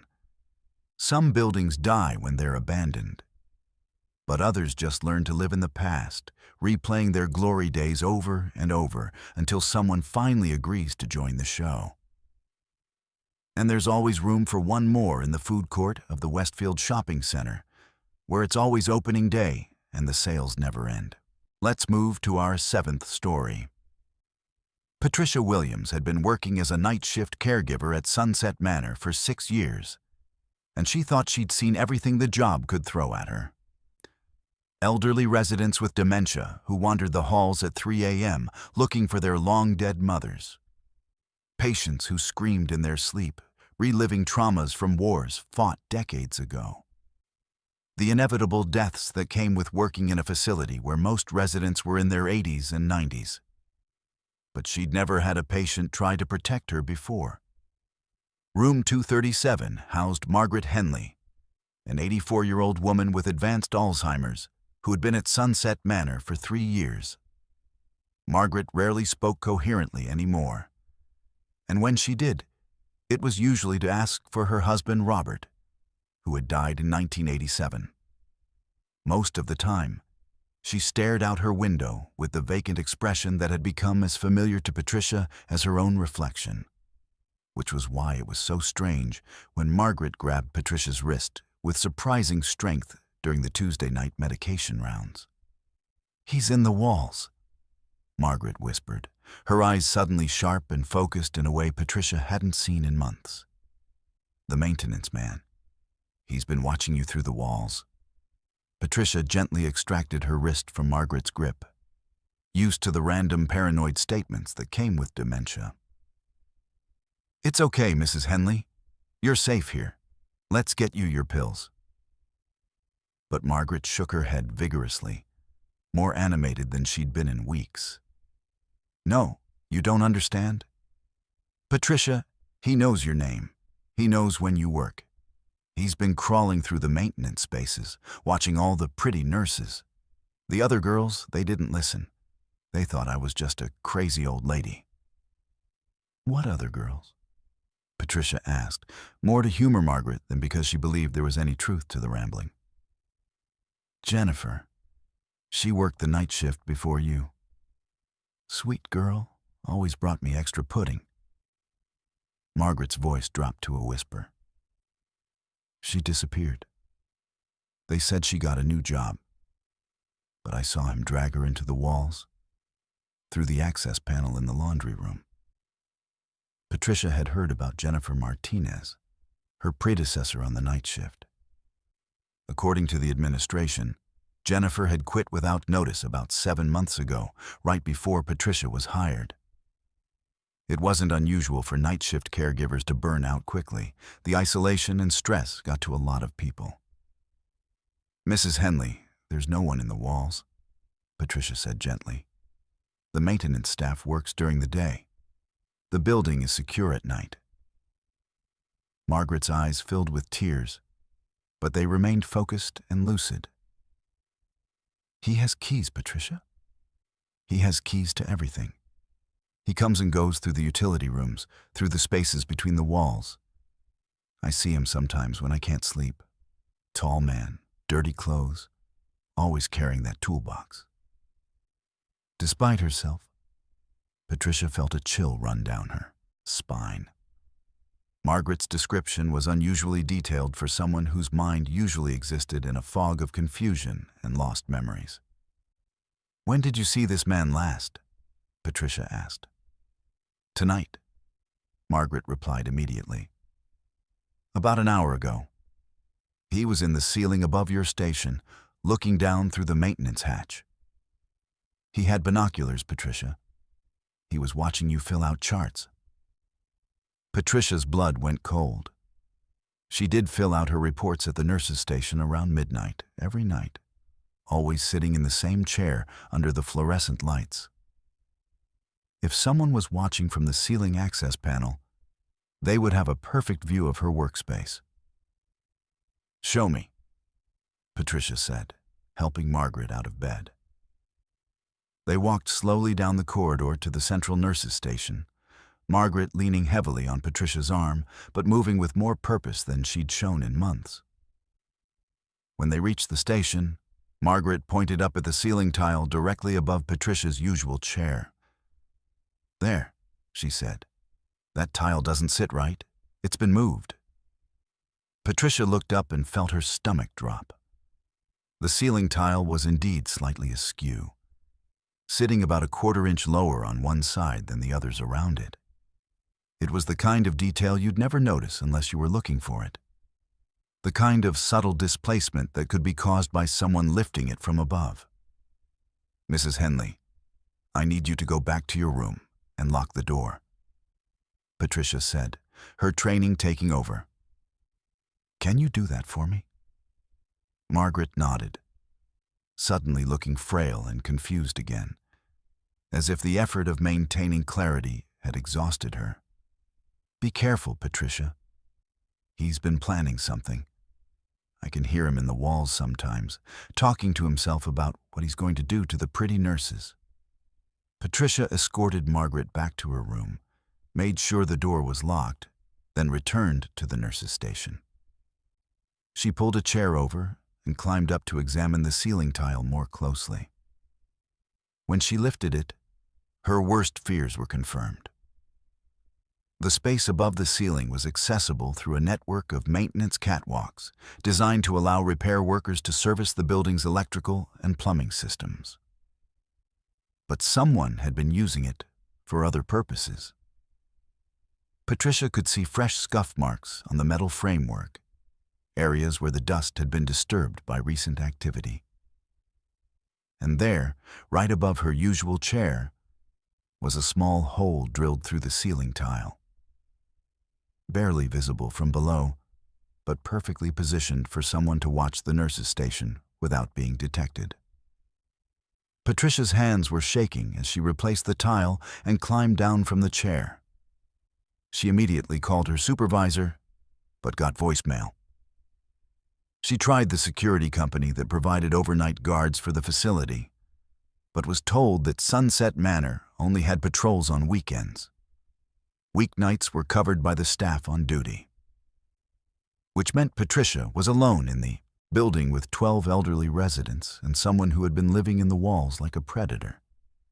Patricia's first instinct was to call the police, but what evidence did she have? A disturbed ceiling tile and the word of an Alzheimer's patient weren't enough to convince anyone that there was an immediate threat. She'd sound like she was having a breakdown, seeing dangers that didn't exist.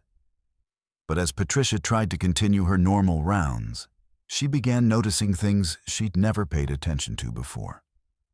Maintenance panels that looked recently opened, ceiling tiles that weren't quite aligned properly, the laundry room door that always seemed to be unlocked even though she was sure she'd secured it earlier.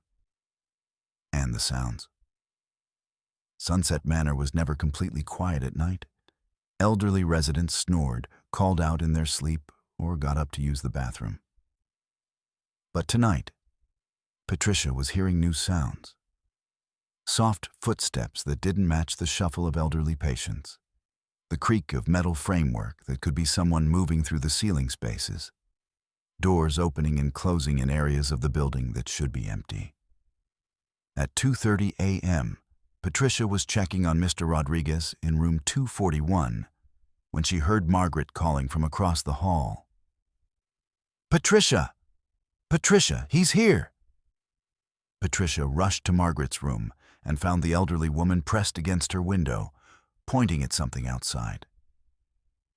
"In the garden," Margaret said. "By the maintenance shed. He's coming back from wherever he goes during the day."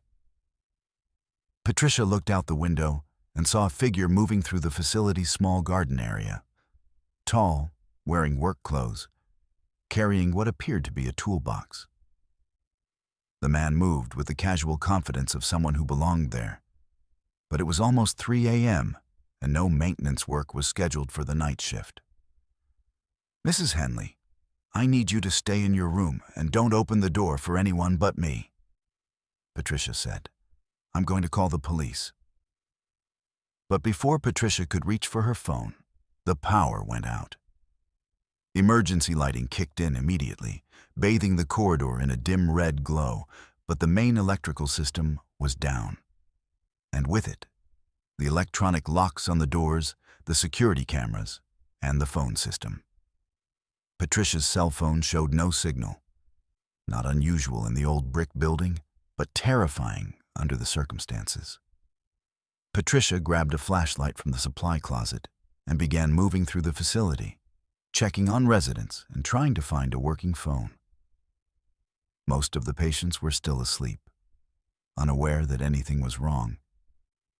But as Patricia moved through the darkened hallways, she could hear sounds that chilled her to the bone. Footsteps. Not the slow shuffle of elderly residents, but the deliberate pace of someone moving through the building with purpose. And they were coming from inside the walls.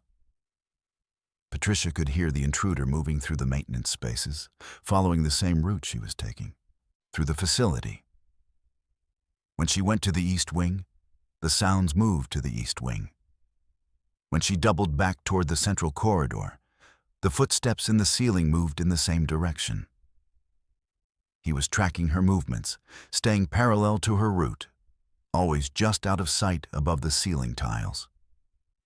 Patricia reached the administration office and found that the landline there was also dead. But the office had a window that faced the street, and she could see a police car parked at the 24-hour gas station 2 blocks away. If she could get outside, she could run for help. But to reach the exit, she would have to pass directly under the area where she'd been hearing the footsteps. Patricia took a deep breath and moved as quietly as possible toward the main entrance. The emergency lighting cast long shadows that seemed to move independently, and every small sound made her heart race. She was halfway to the door when she heard the ceiling tile directly above her being moved aside. A man dropped down from the ceiling space, landing in the corridor between Patricia and the exit. He was exactly as Margaret had described. Tall, wearing dirty maintenance coveralls, holding a toolbox that Patricia now realized wasn't filled with repair equipment. "Hello, Patricia," he said, his voice calm and conversational. "I've been wanting to meet you properly. I'm Carl, the night maintenance supervisor." "There is no night maintenance supervisor," Patricia replied, backing away from him. "I know all the staff here." Carl smiled, and Patricia could see that his teeth were yellowed and crooked. "Of course there is. Who do you think keeps this place running after dark? Who fixes the problems that can't wait until morning?" He opened his toolbox, and Patricia saw restraints, duct tape, and tools that were definitely not for building maintenance. "I've been watching you, Patricia. You're so dedicated, so caring with the residents, especially old Margaret. She's been trying to warn people about me for years, but no one listens to a woman with dementia." Carl's voice carried a hint of admiration. "You listened, though. That shows you're special." Patricia looked around desperately for another exit, but Carl had positioned himself to block the main corridor. The only other way out was through the activity room, but that would mean turning her back on him. "What happened to Jennifer?" Patricia asked, stalling for time. "Jennifer was a fighter," Carl replied fondly. "She made it all the way to the parking lot before I caught up with her. But she learned to appreciate my company eventually. They all do, once they understand that I'm not going to hurt them. I just want them to stay with me." "Where is she now?" Carl gestured toward the maintenance shed, visible through the window. "She's helping me with my work, along with the others who tried to leave. It gets lonely working nights by yourself, Patricia. You understand that better than anyone." Patricia realized that Carl had been living in the building's maintenance spaces for months, maybe years, using his knowledge of the facility's infrastructure to move unseen, watching the staff, selecting victims. And the administration probably didn't even know he existed. "The police will come looking for me," Patricia said. "Will they?" Carl asked. "You're scheduled to work until 7 a.m. Your replacement won't arrive until then. And I've learned to be very patient, Patricia. Very thorough in my planning." That's when Patricia heard Margaret's voice echoing through the darkened facility. "Patricia, the fire alarm! Pull the fire alarm!" Of course. The fire alarm system would be on a separate electrical circuit from the main power, connected to the emergency generator. And fire department response would be automatic. They wouldn't wait for a phone call. Patricia ran toward the nearest fire alarm panel, but Carl was faster. He tackled her before she could reach it, both of them crashing to the floor. Patricia fought back, using her fingernails to scratch at his face. But he was stronger and had the advantage of surprise. "That's enough," Carl said, pinning her arms to the floor. "I was hoping we could do this the easy way." but you're going to be difficult like Jennifer was. Patricia could hear residents beginning to wake up, confused by the commotion in the corridor. Some of them were calling for help, but their voices were weak and wouldn't carry beyond the building. Carl reached for his toolbox, but before he could grab the restraints, every fire alarm in the building began blaring simultaneously. Margaret Henley stood at the end of the corridor, her hand still on the fire alarm panel, her expression more lucid than Patricia had ever seen it. "I told you he was in the walls," Margaret shouted over the alarm. "I told everyone, but nobody listened to the crazy old lady with dementia." Carl released Patricia and started toward Margaret, but the elderly woman was already moving. Despite her age and condition, she moved through the facility with the confidence of someone who had lived there for 3 years, someone who knew every room and corridor. "You can't hide from me, old woman," Carl called after her. "I know this building better than anyone." But Margaret had advantages Carl didn't consider.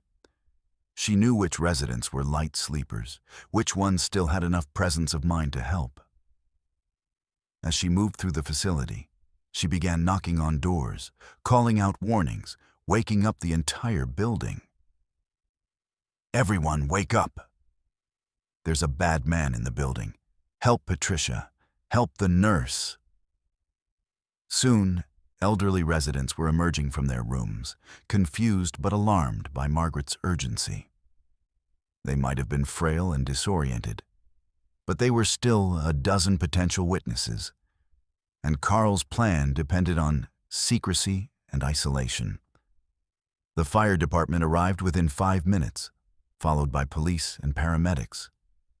They found Carl trying to escape through the maintenance shed, where they also found evidence of Jennifer Martinez and 2 other missing caregivers from other facilities in the city. Margaret was hailed as a hero, though she couldn't remember most of what had happened by the next morning.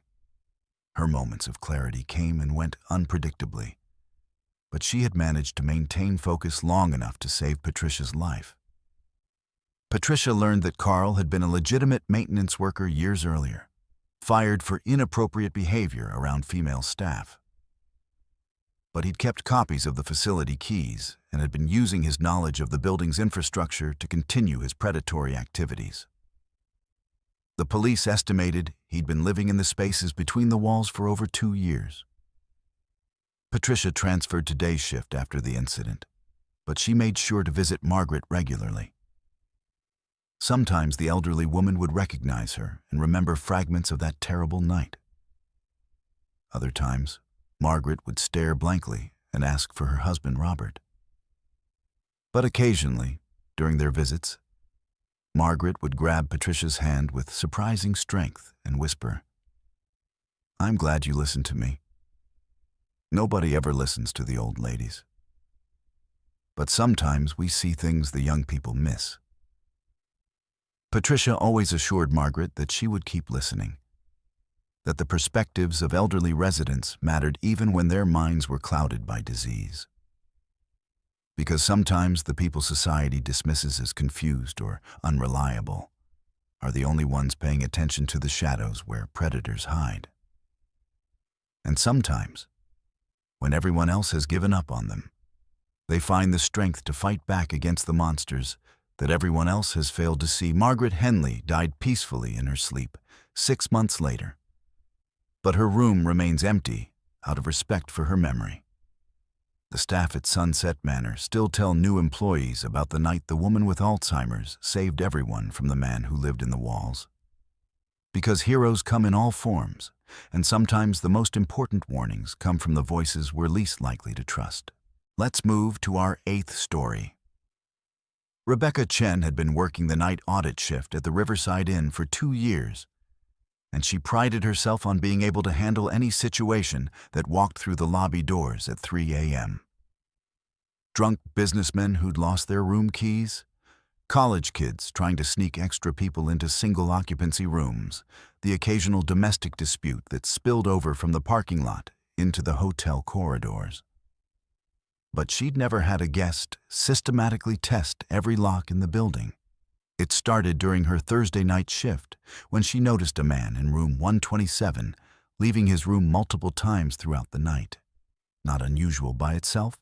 Some guests had insomnia, others were dealing with jet lag or work calls in different time zones. What bothered Rebecca was the pattern of his movements.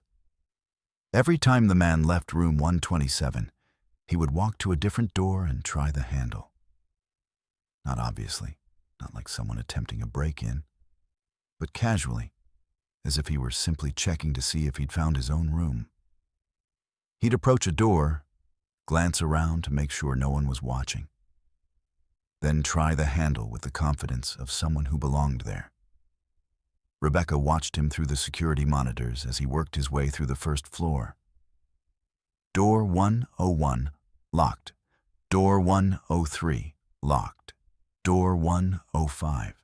He paused there longer, jiggling the handle as if the lock might be loose. When that didn't work, he moved on to 107. The man was methodical, patient, and thorough. He never tried more than 3 or 4 doors in a single trip, never stayed out of his room long enough to attract attention. But over the course of the night, he tested nearly every door on the first floor. Rebecca checked the registration. Room 127 was occupied by Michael Torres, checked in that afternoon for a 3-night stay. Business traveler from Denver, paid with a corporate credit card, no special requests or unusual behavior during check-in. Everything appeared completely normal.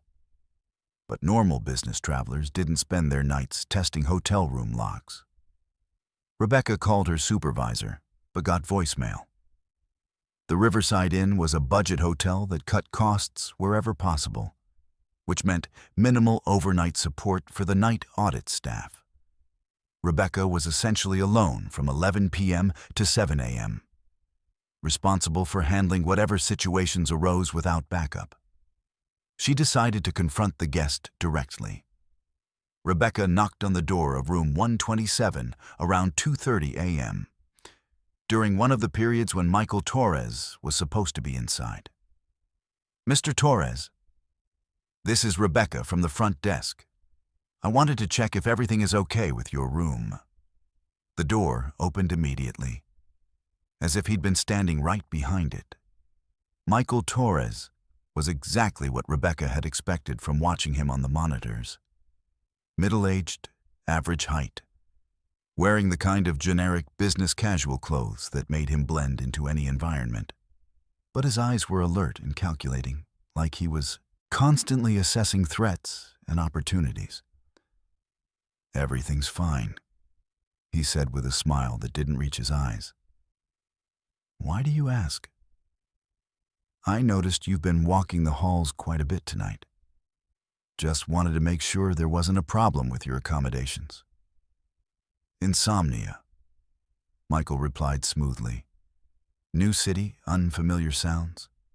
Sometimes I take walks to help me relax." "Of course," Rebecca said, though something about his explanation felt rehearsed. "If you need anything to help you sleep, extra pillows, white noise machine, just let me know." "Actually, now that you mention it, I am having trouble with my key card," Michael said, producing the plastic card from his pocket. "Sometimes it doesn't work on the first try.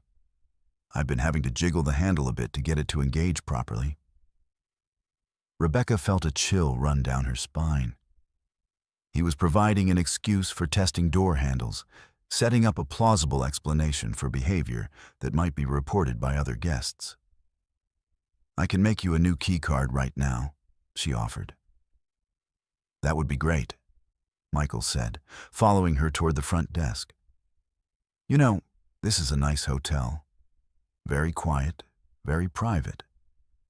I like that the rooms are well spaced out, not like those big chain places where you can hear everything through the walls."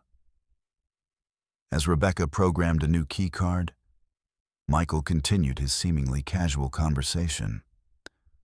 "How long have you worked here?" Do you enjoy the night shift? About 2 years, Rebecca replied, trying to keep her voice steady. It's usually pretty quiet. I bet it gets lonely, though, especially a young woman like yourself, working alone all night. Michael leaned against the counter, positioning himself between Rebecca and the phone. What do you do if there's an emergency? If someone breaks in or causes trouble? We have security protocols, Rebecca said, which was mostly true. The protocols mainly consisted of calling the police and hoping they arrived quickly. That's smart, Michael said, accepting the new key card. You can never be too careful these days. There are dangerous people out there. People who might see a small hotel like this as an easy target. The way he said easy target made Rebecca's skin crawl. This wasn't a casual conversation between a guest and hotel staff. This was a predator assessing vulnerabilities, gathering information about security measures and response times. Is there anything else I can help you with tonight? Rebecca asked, trying to signal an end to the conversation. Actually, yes, Michael said, his voice taking on a more serious tone. I'm expecting some colleagues to join me tomorrow night. They'll be arriving late, probably after midnight. I wanted to make sure that wouldn't be a problem. Not at all. Do they have reservations? They prefer to pay cash, if that's okay. Expenses can be complicated with corporate travel. Michael smiled again, and Rebecca noticed that he had very white, very straight teeth. Perfect teeth. The kind that came from expensive dental work. We accept cash, Rebecca said, though every instinct was telling her not to accommodate whatever Michael was planning. Excellent. They'll probably want rooms on the same floor as mine, if possible. Maybe 125 and 129. We're working on a project that requires a lot of coordination. Rebecca looked at the registration system. Rooms 125 and 129 were currently unoccupied, and no reservations were scheduled. Which meant Michael had specifically chosen room 127 to position himself between two empty rooms. I can certainly check availability when they arrive, she said. Perfect, Michael said, heading back toward the elevator. Oh, and Rebecca? I noticed the side door by the vending machines doesn't seem to latch properly. You might want to have maintenance look at that. Rebecca's blood went cold. The side door was an emergency exit that wasn't supposed to be accessible from outside. If it wasn't latching properly, someone could enter the building without going through the front desk. After Michael disappeared into the elevator, Rebecca immediately went to check the side door. It appeared to be secure, but when she examined the latch mechanism more closely, she found scratches around the lock that suggested someone had been tampering with it. Rebecca spent the rest of her shift documenting everything she'd observed. Michael's systematic door testing, his probing questions about security, his request for specific room numbers, and his mention of the side door. She also reviewed the security footage more carefully and noticed something she'd missed before. Michael's random testing of door handles wasn't random at all. He was specifically targeting rooms that were registered to single female guests. Room 101, Sarah Martinez, traveling nurse. Room 103, Linda Wong, pharmaceutical sales representative. Room 105, Jessica Parker, graduate student attending a conference. Room 107, Amanda Foster, real estate agent. Every door Michael had tested belonged to a woman traveling alone for business or academic purposes. Women who might not be missed immediately if they disappeared. Women whose absence might be attributed to changes in travel plans rather than foul play. Rebecca called the police, but her report was met with skepticism. Michael hadn't actually broken into any rooms, hadn't threatened anyone, hadn't committed any crimes that the officers could identify. Testing door handles could be explained as confusion about room numbers. Asking about hotel security could be legitimate concern for personal safety. "We'll increase patrols in the area," the responding officer assured her. "But unless this guy actually does something illegal, there's not much we can do." Rebecca knew that by the time Michael did something illegal, it would be too late for whoever became his victim. The next night, Michael's colleagues arrived. 2 men, both paying cash, both requesting rooms 125 and 129. They looked like Michael, generic business casual clothing, perfectly forgettable faces, the kind of men who could disappear into any crowd. But they moved with the same predatory awareness, the same calculating assessment of their surroundings. Rebecca assigned them to different rooms on the 3rd floor, claiming that 125 and 129 were already occupied. The 3 men weren't happy about the change, but they couldn't argue without revealing their real intentions. But Rebecca knew she'd only bought time, not solved the problem. Around 1 a.m., Rebecca noticed unusual activity on the security monitors. The 3 men were moving through the hotel separately, using the stairwells to avoid the elevators. They were conducting a coordinated reconnaissance of the building, mapping exit routes and identifying target rooms. Rebecca called 911, but the dispatcher said that without evidence of an actual crime in progress, police response would be limited. Walking through hotel corridors wasn't illegal, even if it seemed suspicious. That's when Rebecca decided to take matters into her own hands. She began calling the rooms occupied by solo female guests, waking them up with a fabricated story about a water leak that required them to relocate to different rooms. Within an hour, she had moved Sarah Martinez, Linda Wong, Jessica Parker, and Amanda Foster to rooms on the 4th floor, far from where the 3 men were conducting their surveillance. She also activated the hotel's emergency protocols, calling the owner and the security company that provided backup support. It would take them 20 minutes to respond, but at least help was coming. At 2:15 a.m., the side door alarm went off. Rebecca watched the security monitor as Michael Torres entered through the emergency exit, confirming that he had indeed tampered with the locking mechanism. He moved through the 1st floor corridor like he owned the place, heading directly for room 105. Jessica Parker's original room, now empty. The other 2 men appeared on the 2nd floor cameras, each heading toward rooms that had been occupied by solo female guests just hours earlier. Rebecca hit the panic button that connected directly to the police emergency dispatch, then grabbed the baseball bat that the previous night auditor had kept behind the front desk. Michael appeared in the lobby 3 minutes later, his friendly demeanor completely gone. "Where are they?" he demanded. "Where are who?" Rebecca replied, though they both knew she understood exactly what he was asking. "The women. The guests in rooms 101, 103, 105, and 107. They're not in their rooms?" "Guests check out all the time," Rebecca said, backing toward the office door. "People change their travel plans." Michael smiled, but there was nothing friendly about it anymore. "No, Rebecca.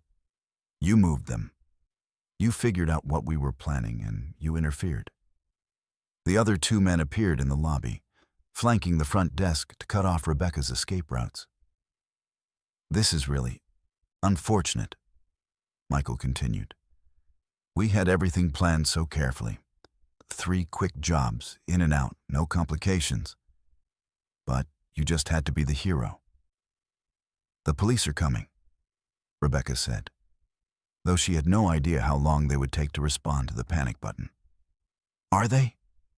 asked one of the other men. "Because we've been monitoring the police scanner all night. Lots of calls about domestic disputes and traffic accidents. Very busy night for law enforcement. Rebecca realized that the three men had been planning this for weeks, possibly months. They'd studied the hotel's layout, the security protocols, the police response times. They'd probably done this before, in other cities, other hotels. But they hadn't planned for a night auditor who paid attention and took action. "You know what?" Michael said, pulling a zip-tie restraint from his pocket. "Maybe this works out better." Hotel desk clerk disappears during the night shift. No witnesses, no evidence. Much cleaner than our original plan. That's when Rebecca heard the most beautiful sound in the world. Police sirens. Multiple units getting closer fast. The panic button had worked, and the emergency response was immediate and overwhelming. Michael and his partners heard the sirens too. They looked at each other, communicating silently, then moved toward the different exits. But Rebecca had already locked down the building using the emergency protocols, and the police were surrounding the hotel. All three men were arrested in the parking lot, trying to escape through windows. In their rooms, police found restraints, sedatives, and detailed plans for kidnapping the solo female guests. They also found evidence linking them to similar attacks at budget hotels in 5 other states.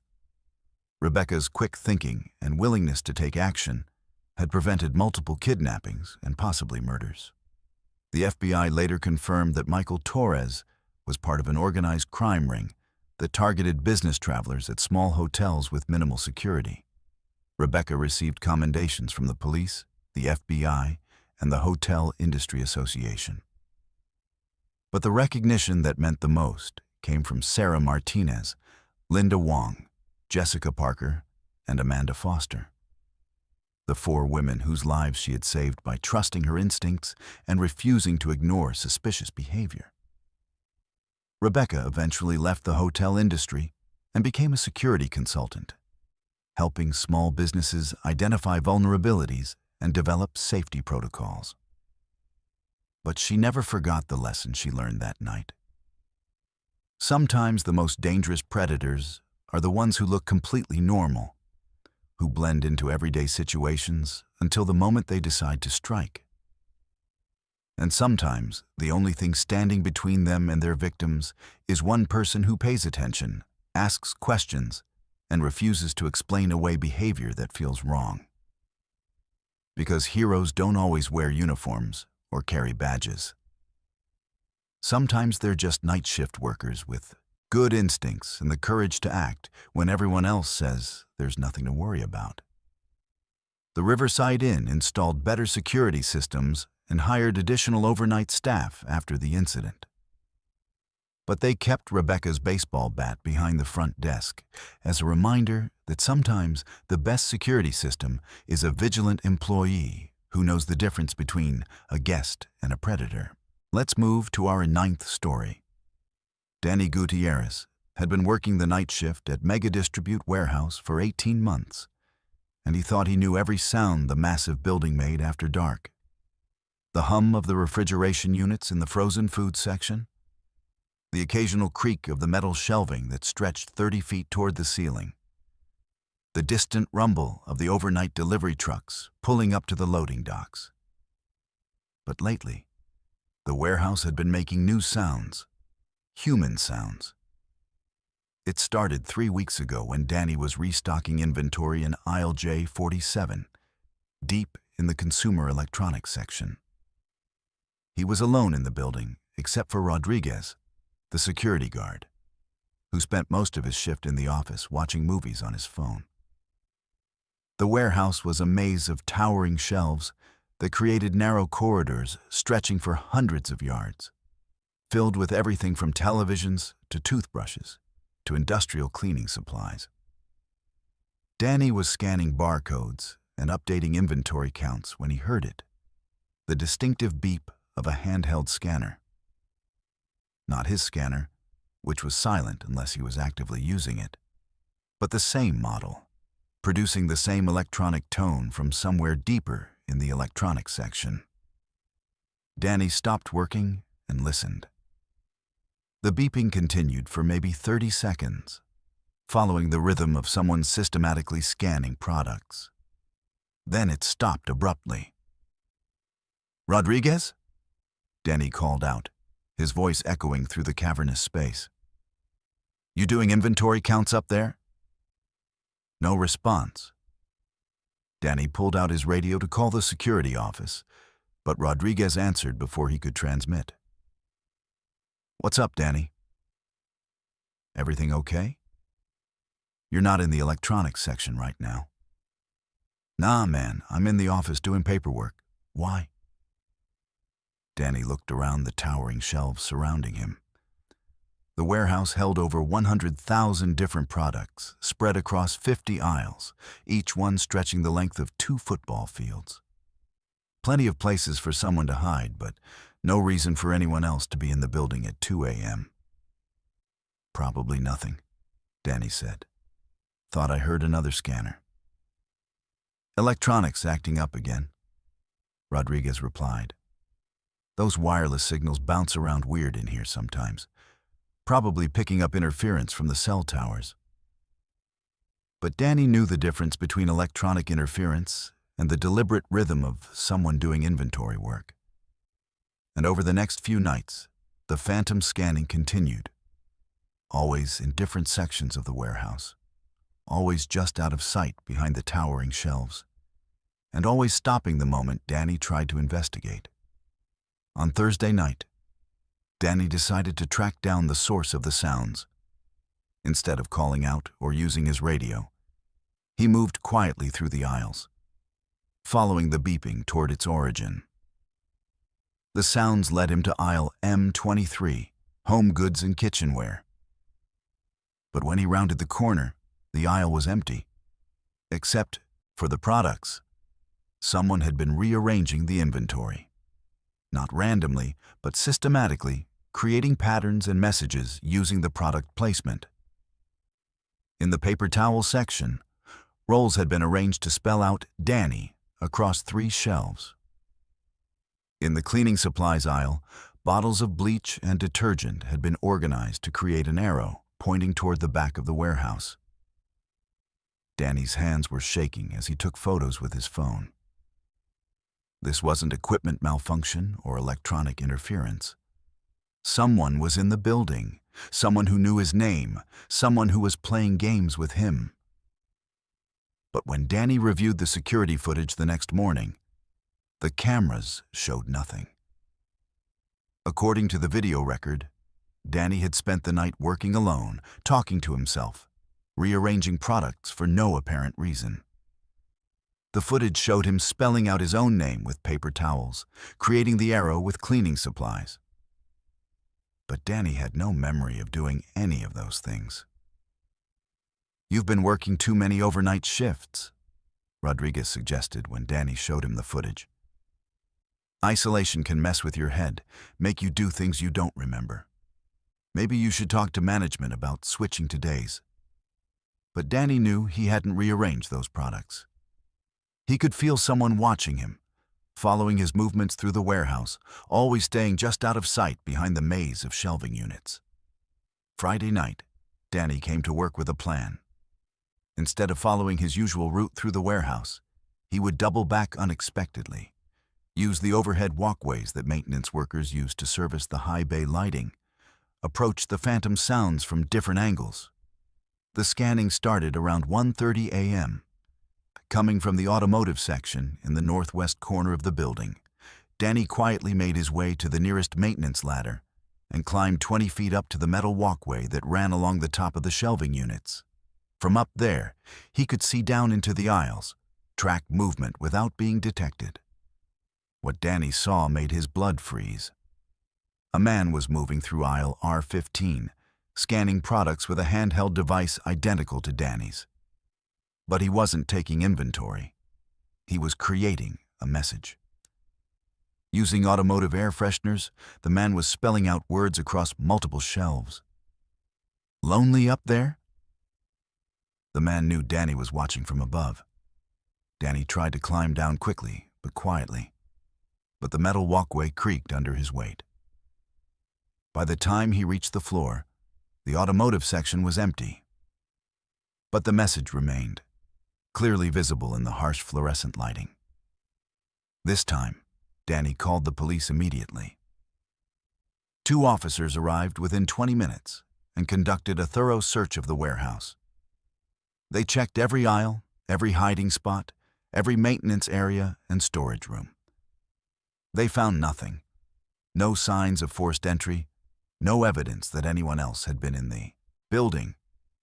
But they did find something that chilled Danny to the bone. In the employee break room, someone had used refrigerator magnets to spell out a message on the metal locker. "Games are fun, Danny, but I'm getting bored." The break room had security cameras, but when they reviewed the footage, it showed Danny alone, apparently arranging the magnets himself while talking to empty air. According to the video record, Danny was having animated conversations with someone who wasn't there, laughing at jokes no one else had told, responding to questions no one else had asked. "Sir, have you been under any unusual stress lately?" one of the officers asked gently. Working alone for extended periods can sometimes cause hallucinations, especially auditory and visual disturbances. Danny insisted that he wasn't hallucinating, that someone was definitely in the warehouse with him. But faced with video evidence that seemed to show him talking to himself and rearranging products, even Danny began to doubt his own sanity. The officers left, promising to increase patrols around the warehouse. Danny finished his shift in a state of confused terror, questioning everything he thought he knew about the past 3 weeks. But Saturday night, the truth revealed itself in the most terrifying way possible. Danny arrived for his shift to find that someone had used warehouse products to create an elaborate display in the main aisle that ran down the center of the building. Hundreds of items arranged in precise rows, creating a path that led from the front entrance toward the back of the warehouse where the loading docks were located. This wasn't random product rearrangement. This was an invitation, a red carpet made of consumer goods, leading Danny toward something waiting in the darkness. Danny called Rodriguez, but got no answer. The security office was empty, Rodriguez's chair still warm, but no sign of where he'd gone. Danny found Rodriguez's radio on the desk, still tuned to the warehouse frequency. But when Danny tried to call for help, no one responded. Danny was alone in the warehouse with whoever had been playing games with him for 3 weeks. And now, the games were ending. Danny followed the product path toward the back of the warehouse, his flashlight cutting through the shadows between the towering shelves. The path led past electronics, past automotive, past home goods, all the way to the loading dock area where delivery trucks backed up to unload cargo. There, in the space between 2 parked trailers, Danny found Rodriguez. The security guard was sitting in a chair, very much alive, but restrained with plastic zip ties. His eyes were wide with terror, and there was duct tape over his mouth. When he saw Danny, Rodriguez began struggling frantically, trying to warn him about something behind him. "Hello, Danny." Danny spun around to find a man emerging from the shadows between the trailers. Medium height, wearing warehouse uniform similar to Danny's, carrying a scanner and what appeared to be a small notebook. "You're probably wondering who I am," the man continued conversationally. "My name is Marcus. I used to work here about 2 years ago. Night shift, just like you." "Used to work here?" "Until they fired me for stealing inventory," Marcus replied. "Except I wasn't stealing it. I was living here, sleeping in the break room after my shifts, eating from the vending machines, using the showers in the employee locker room. This place became my home, Danny. My whole world." Marcus gestured toward the vast warehouse surrounding them. Do you know how easy it is to hide in a place this big? Do you know how many unused spaces there are? How many areas the security cameras don't cover? I've been living here for 18 months, ever since they fired me. Danny looked around, realizing the scope of what Marcus was telling him. The warehouse was over 200,000 square feet, with countless hiding spots among the inventory, maintenance areas, and storage spaces. Someone could live here indefinitely if they were careful. "Why are you telling me this?" Danny asked. "Because I'm lonely, Danny. It gets very quiet here at night, just me and the products. I started watching you work, listening to you talk to yourself, learning your routines. You became my entertainment, my companion, even though you didn't know I existed." Marcus opened his notebook, and Danny could see pages of handwritten observations. Every detail of Danny's work habits, his personal phone calls, his family problems, his fears and hopes, all documented with obsessive precision. But watching wasn't enough anymore. Marcus continued.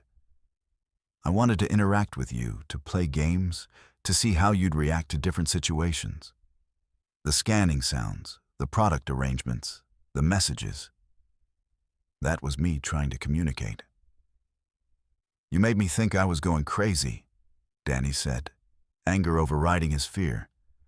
"The security cameras." "Oh, that was easy." Marcus smiled. "I know every camera angle in this place, every blind spot. I can move through here without being detected. But you can't. So when the cameras show you rearranging products, it's because I arranged them before you got there, then hid while you discovered them." Danny realized the horrifying sophistication of Marcus's psychological manipulation. He'd been gaslighting Danny for weeks, creating experiences that couldn't be verified, making Danny question his own perception of reality. "What do you want from me?" Danny asked. "I want you to stay," Marcus replied simply. "Live here with me. We can work the night shift together, take care of the warehouse, keep each other company. No more loneliness, no more talking to empty air. I have a family, a job, a life outside this place." Marcus's expression darkened. "So did I, Danny. Until they took it all away. Until they decided I wasn't worth keeping around." He gestured toward Rodriguez, still struggling in his chair. He was going to call. "The police report suspicious activity." I couldn't let that happen. Danny realized that Marcus wasn't just lonely. He was completely detached from reality, living in a fantasy world where the warehouse was his kingdom and Danny was his chosen companion. "The police will come looking for me," Danny said. "Will they? You called them last night and they thought you were having a breakdown. Your supervisor thinks you've been working too many overnight shifts. Even you started to doubt your own sanity." Marcus stepped closer, and Danny could see the madness in his eyes. "By the time anyone realizes you're missing, we'll have figured out how to hide you so well that no one will ever find you."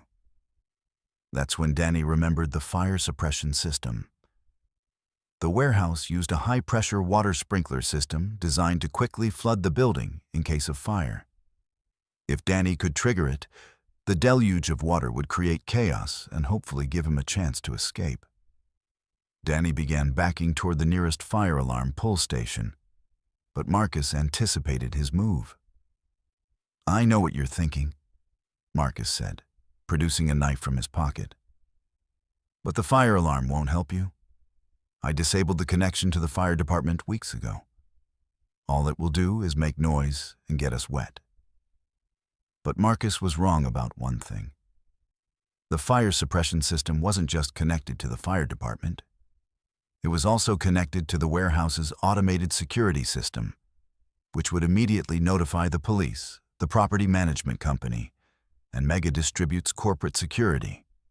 Danny lunged for the fire alarm and pulled it before Marcus could stop him. Immediately, the warehouse filled with the deafening sound of alarm bells and the roar of thousands of gallons of water cascading from the ceiling sprinklers.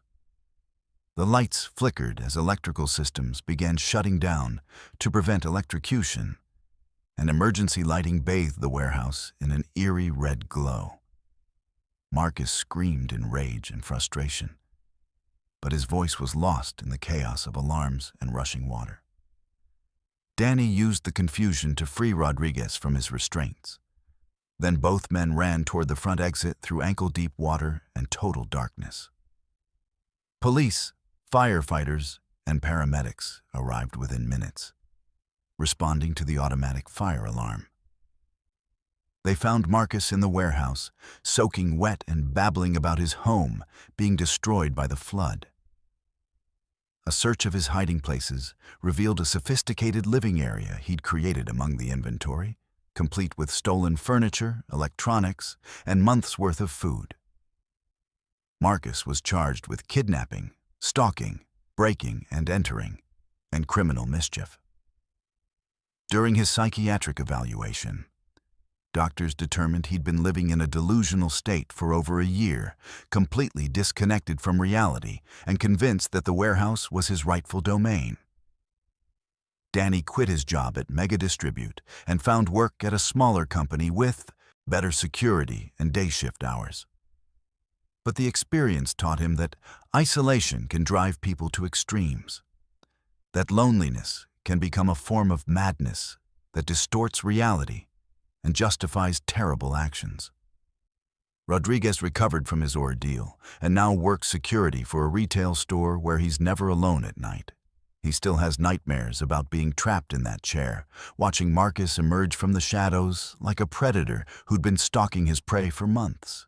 The warehouse was cleaned up and reopened, but they installed motion sensors throughout the building and hired additional security staff. The new night shift workers are never alone. They work in teams of 3 with constant radio contact and regular check-ins. But sometimes, late at night when the new crew is doing inventory in the deep aisles of the warehouse, they find products arranged in unusual patterns. Messages spelled out with merchandise, arrows pointing toward empty spaces, evidence that someone has been moving through the building without being detected. The management claims it's just employees playing pranks or making mistakes during restocking. But the night shift workers know better. They know that in a building this large, with this many hiding places, it would be easy for someone to live undetected for months or even years. And they know that loneliness can drive people to desperate measures, making them cling to any human connection, even if that connection has to be forced. So they work in groups, they watch each other's backs, and they never ignore the feeling that someone might be watching them from the shadows between the towering shelves. Because in a place designed for storing things, it's all too easy for people to get stored away as well, lost in the maze of inventory until they become just another product on the endless shelves of human desperation. Let's move to our 10th story. Sarah Kim had been working overnight shifts at Valley Animal Hospital for 4 years, and she'd always found comfort in the presence of the animals. Even when they were sick or injured, there was something peaceful about being surrounded by creatures who didn't judge, didn't lie, and didn't harbor hidden agendas. The night shift was usually quiet, monitoring post-surgical patients, administering medications, comforting animals who were scared and away from their families. But tonight, every single animal in the hospital was staring at the same empty corner of the recovery room. It started around 1:15 a.m. when Sarah was checking on a German Shepherd recovering from hip surgery. Max was a gentle giant, the kind of dog who wagged his tail even when he was in pain. But when Sarah entered his kennel to check his vitals, Max was pressed against the back wall, his ears flat against his head, a low whine coming from his throat. Max wasn't looking at Sarah. He was staring intently at the corner of the room near the emergency exit, his body language screaming terror in a way that made Sarah's skin crawl. "What is it, boy?" Sarah whispered, following Max's gaze. The corner was empty except for some medical equipment and a stack of clean towels. Nothing that should frighten a dog who'd been through multiple surgeries and treatments. But Max wouldn't stop staring. His whining grew more urgent, and he began to shake despite the pain medication that should have kept him calm and drowsy. Sarah moved to the next kennel, where Luna, a tabby cat recovering from a spay surgery, was exhibiting the same behavior. The cat was pressed against the back of her cage, pupils dilated to black circles, every hair on her body standing on end. She was staring at the exact same corner that had terrified Max. By the time Sarah had checked every animal in the recovery room, the pattern was undeniable. Dogs, cats, a ferret, even a parrot. All of them focused on that empty corner with a kind of primal fear that animals reserve for genuine threats. But no matter how carefully Sarah examined the area, she found nothing that could explain their behavior. Sarah had worked with animals long enough to know that they sensed things humans couldn't. Changes in barometric pressure before storms, the approach of earthquakes, the presence of illness or injury before symptoms became apparent. But she'd never seen every animal in a facility react to the same invisible stimulus. She called Dr. Martinez, the veterinarian on call, but got voicemail. The overnight tech was supposed to handle routine monitoring and only contact the doctor for emergencies. A bunch of animals staring at an empty corner didn't exactly qualify as a medical crisis. But at 2:30 a.m., the behavior escalated. Sarah was in the pharmacy preparing medications when she heard a sound that made her blood freeze. Every animal in the hospital crying out simultaneously, not barking or meowing, but the kind of distress calls that animals make when they're in mortal danger. Sarah ran back to the recovery room and found chaos. The dogs were howling, the cats were yowling, the parrot was shrieking, and the ferret was making a chittering alarm call she'd never heard before. All of them were as far from that corner as their cages would allow, pressing themselves against the walls in absolute terror. But now Sarah could see what they were reacting to. The temperature in the corner had dropped dramatically. Her breath was visible in the air, and frost was forming on the metal surfaces of nearby equipment. The temperature differential was so extreme that she could see the exact boundary where normal room temperature met the supernatural cold. Sarah grabbed a thermometer from the supply cabinet and approached the corner carefully. The reading dropped steadily as she got closer. 72 degrees at the center of the room, 65 degrees 6 feet away, 58 degrees 3 feet away. At the exact spot where all the animals were staring, the thermometer read 31 degrees. Something was drawing heat from the air in that specific location, creating a zone of intense cold that defied all natural laws. And whatever was causing it was invisible to human eyes, but clearly perceivable to every animal in the hospital. Sarah's hands were shaking as she pulled out her phone to document the phenomenon. She took photos of the frosted equipment, recorded the temperature readings, captured video of the animals' terrified reactions.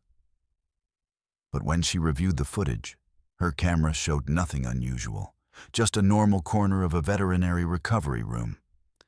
The animals, however, continued to act like they were witnessing something horrific. At 3 a.m., the behavior changed again. The animals stopped crying out, but their fear intensified. They huddled in the farthest corners of their cages, some of them trembling so violently that Sarah was worried they would injure themselves. And then Sarah heard it, a sound that shouldn't exist in a veterinary hospital.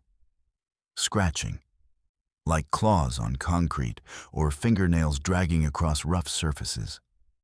The sound was coming from inside the walls, moving along the interior structure of the building. Sarah could track its progress by watching the animals' heads turn in unison, following the sound as it moved from the recovery room toward the surgical suite. Sarah grabbed a flashlight and followed the sound, the animals' terrified cries echoing behind her. The scratching led her through the hallway, past the examination rooms, into the surgical suite where Dr. Martinez performed operations during the day. The surgical suite was sterile, quiet, and cold. But not the supernatural cold she'd experienced in the recovery room. This was the normal chill of air conditioning and tile floors. Sarah swept her flashlight around the room, checking every corner, every piece of equipment. That's when she found the first body. Hidden. Behind the anesthesia machine, partially concealed by surgical drapes, was the corpse of a German shepherd. But not just any German shepherd. This was Rex, a patient who had supposedly died during surgery 3 months ago. Dr. Martinez had told the owners that Rex had suffered complications from anesthesia and had died despite their best efforts to save him. But Rex's body showed signs of trauma that had nothing to do with surgical complications. Deep scratches across his ribs, bite marks on his throat, injuries that suggested he had been attacked by something with claws and teeth. Sarah's flashlight beam trembled as she continued searching the surgical suite.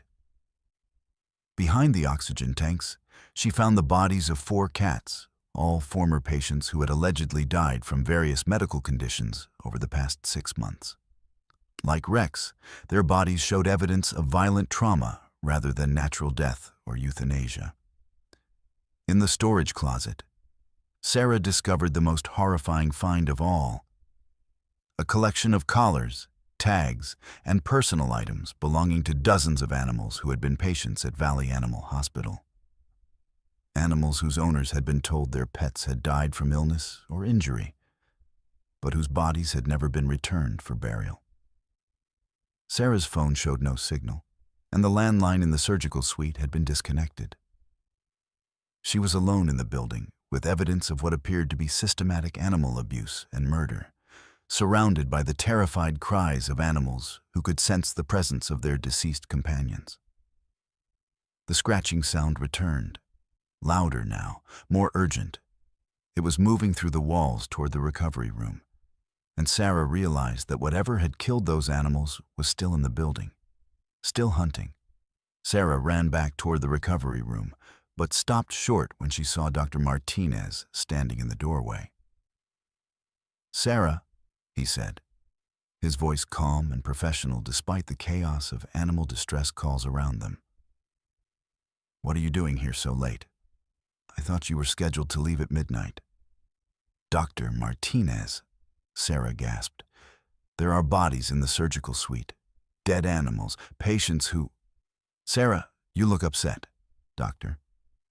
Martinez interrupted, stepping closer. "Have you been taking your medication? You know stress can trigger episodes." Sarah stared at him, confused. She'd never mentioned any medication or mental health issues to Dr. Martinez.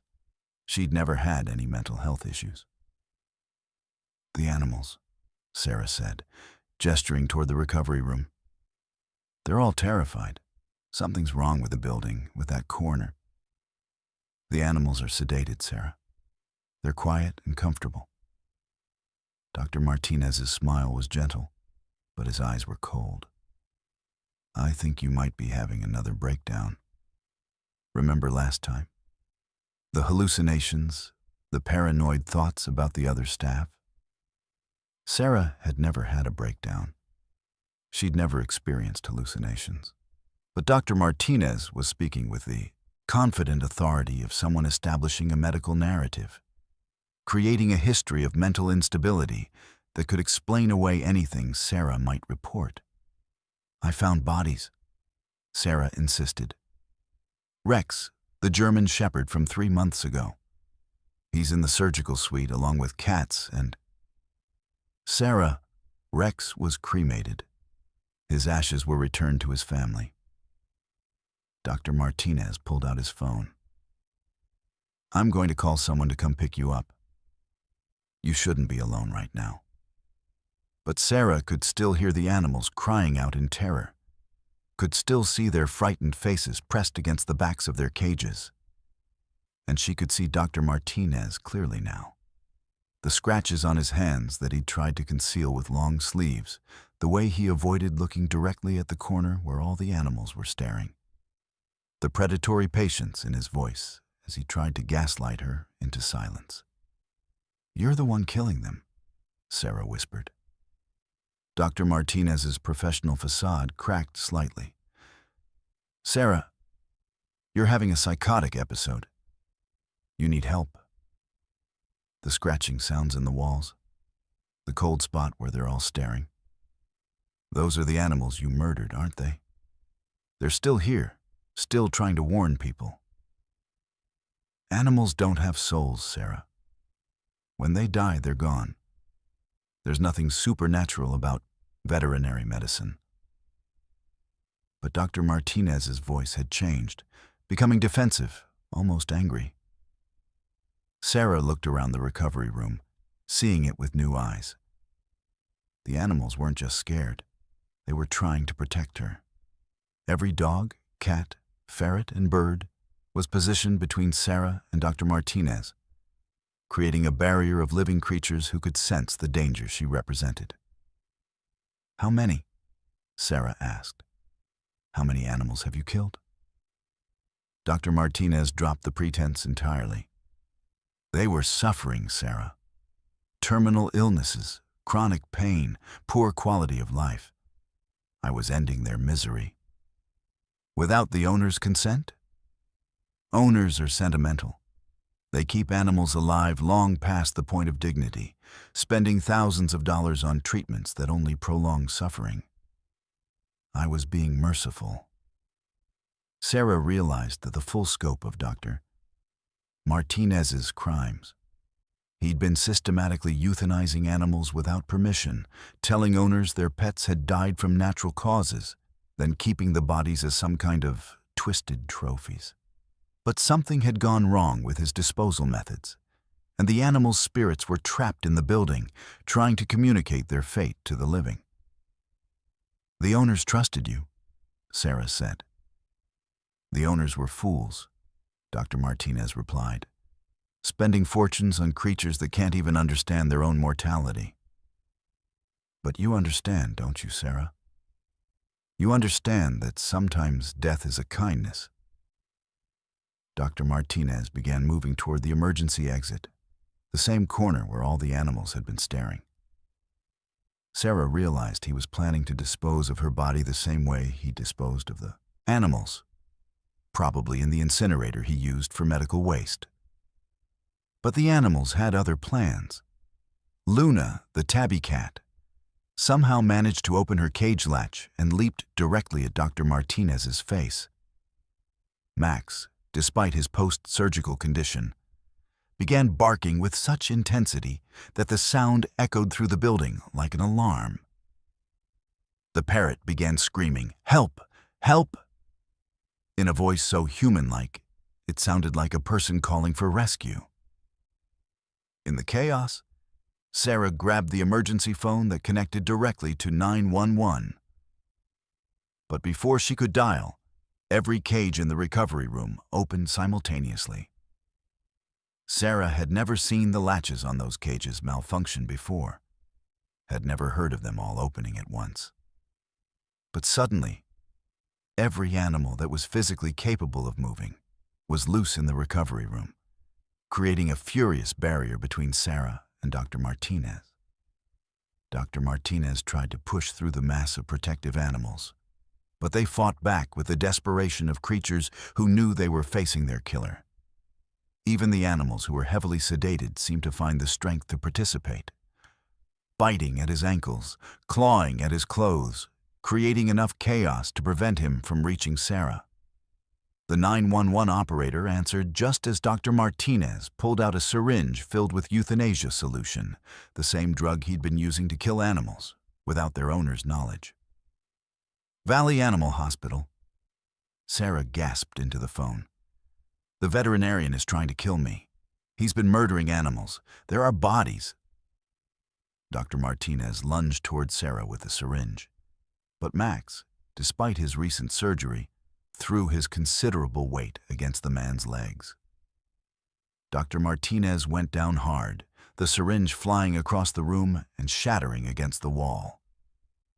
Police arrived within 8 minutes, responding to both Sarah's 911 call and multiple noise complaints from neighbors who had heard the animal distress calls through the hospital's walls. They found Dr.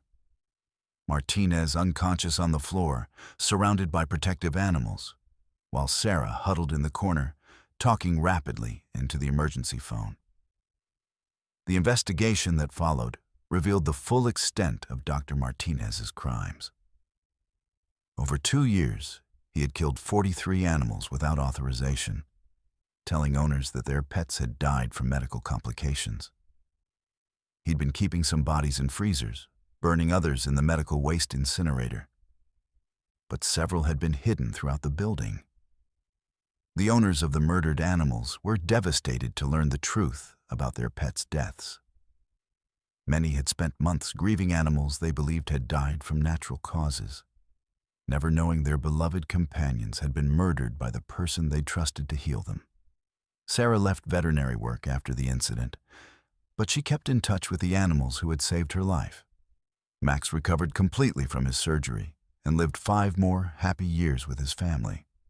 Luna was adopted by Sarah herself and became a beloved companion who seemed to understand that they had both survived something terrible together. The Valley Animal Hospital was closed permanently, and Dr. Martinez was sentenced to 15 years in prison for animal cruelty, fraud, and attempted murder. But the building remained empty for months afterward, because every potential buyer reported the same phenomenon Sarah had experienced: phantom scratching sounds in the walls, cold spots that defied explanation, and the persistent feeling that unseen eyes were watching them. Local animal rescue groups believe the building is still haunted by the spirits of Dr. Martinez's victims, animals who died in pain and confusion, never understanding why the person they trusted had betrayed them. But rescue workers also report that the presences in the building seem protective rather than malevolent, as if the deceased animals are still trying to watch over the living. Sarah now works at an animal sanctuary, caring for rescued animals who have survived abuse and neglect. She's learned that animals possess an intuitive understanding of good and evil that humans often lack, an ability to sense danger and malice that can't be explained by science or rational thought. And she's learned that sometimes the dead don't rest until justice has been served, that love and loyalty can transcend death, and that the animals we dismiss as just pets possess a spiritual depth that shame those who underestimate them. Because the animals at Valley Animal Hospital didn't just save Sarah's life, they solved their own murders, ensuring that their killer faced justice, and that no other animals would suffer the same fate. Heroes come in all forms, and sometimes the smallest and most vulnerable among us are the ones with the greatest courage to fight back against the darkness. The scratching sounds in the walls finally stopped after Dr. Martinez was convicted, but visitors to the empty building still report feeling watched by benevolent presences, as if guardian angels with paws and wings are keeping eternal vigil over the place where they died. Some would say that's impossible, that animals don't have souls or spirits. But Sarah knows better. She knows that love creates connections that death can't break, and that sometimes the purest hearts are the ones beating in the chests of creatures who love unconditionally and forgive endlessly. Even in death, they were still trying to save lives. Let's move to our 11th and final story. Thomas Kane had worked security at dozens of facilities over his 15-year career, but Riverside State Hospital was supposed to be his easiest assignment yet. The main psychiatric facility was still operational, bustling with staff and patients during the day. but the old East Wing had been abandoned for 6 years. His job was simple: patrol the empty wing twice per night, check that vandals hadn't broken in, and make sure the demolition crew's equipment remained secure.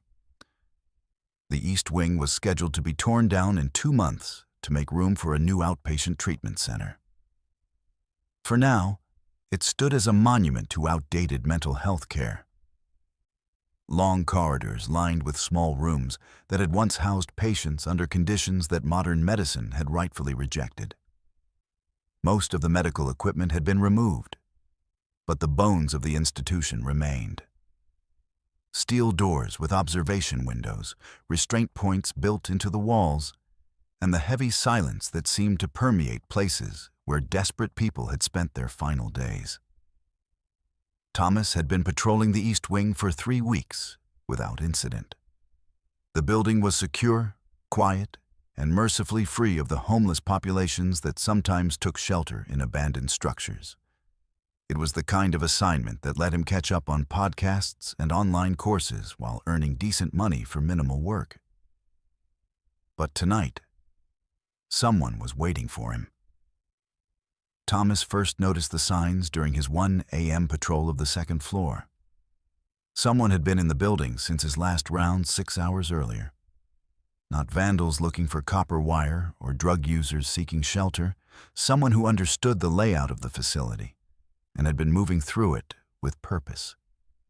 In what used to be the common room, furniture had been arranged in a perfect circle, as if for a group therapy session.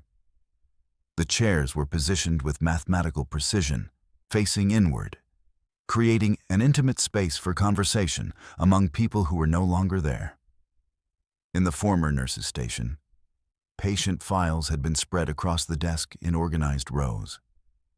The files were 6 years old, left behind when the wing was closed, but someone had been reading them, taking notes in the margins, updating records for patients who had long since been transferred or discharged. And in room 237, someone had been living. The room showed all the signs of recent habitation: a sleeping bag in the corner, empty food containers neatly stacked by the window, personal hygiene items arranged on the small sink. But it was the walls that made Thomas's blood run cold. Someone had covered every surface with handwritten notes. Not graffiti or random scrawling, but detailed psychiatric observations written in the clinical language of medical professionals. Notes about patient behaviors, treatment responses, medication side effects. All written as if the East Wing was still operational, as if patients were still being housed and treated in rooms that had been empty for years. Thomas pulled out his flashlight and examined the writing more closely. The handwriting was neat, precise, the kind of meticulous documentation that came from years of professional training. But the content was impossible. Patient in 241 showing improved response to lithium therapy. Mood swings decreasing in frequency and intensity. Recommend continued observation. Patient in 235 experienced severe reaction to haloperidol. Switched to risperidone with better results. Family notified of medication change. Patient in 229 attempted self-harm during night shift. Placed on 24-hour suicide watch. Dr. Morrison consulted. The notes were dated from the past 3 weeks, exactly the period Thomas had been working security in the East Wing. Someone had been living in room 237, conducting imaginary psychiatric evaluations of patients who didn't exist, maintaining detailed medical records for a hospital ward that had been closed for 6 years. Thomas radioed the main hospital, but got no response.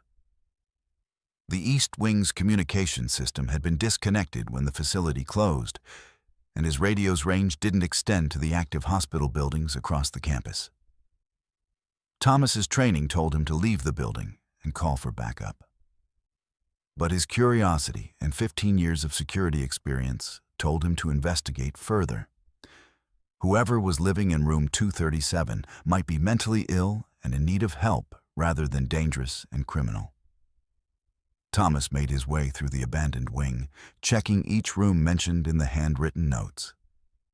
In every case, he found evidence that someone had been treating imaginary patients with the dedication and attention of a real medical professional. Room 235 had been set up as a medication distribution center, with empty pill bottles arranged by dosage and frequency. Room 241 had been configured for individual therapy sessions, with 2 chairs facing each other and a notebook filled with session notes written in dialogue format.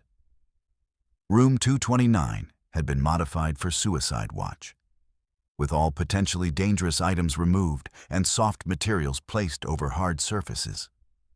Someone had been running a complete psychiatric facility for patients who existed only in their own mind. Thomas found the answers he was looking for in the basement of the East Wing. The lower level had once housed the hospital's records department, pharmacy, and medical supplies. When the wing closed, most equipment had been removed, but some items had been left behind. Outdated computers, old medical textbooks, and filing cabinets full of patient records from the facility's operational years. In the records room, Thomas found a makeshift office where someone had been living and working for months, possibly years. Dozens of patient files were spread across multiple tables, organized by admission date, diagnosis, and treatment status. But mixed in with the legitimate historical records were hundreds of fabricated files for imaginary patients. The fictional files were incredibly detailed, showing the same professional expertise as the historical records. Complete psychiatric evaluations, treatment plans, family histories, medication schedules. Each file told the story of a person struggling with mental illness, receiving care in a facility that no longer existed. And at the center of the makeshift office sat Dr. Eleanor Morrison. Thomas recognized her from the staff photos that still hung in the main corridor of the East Wing.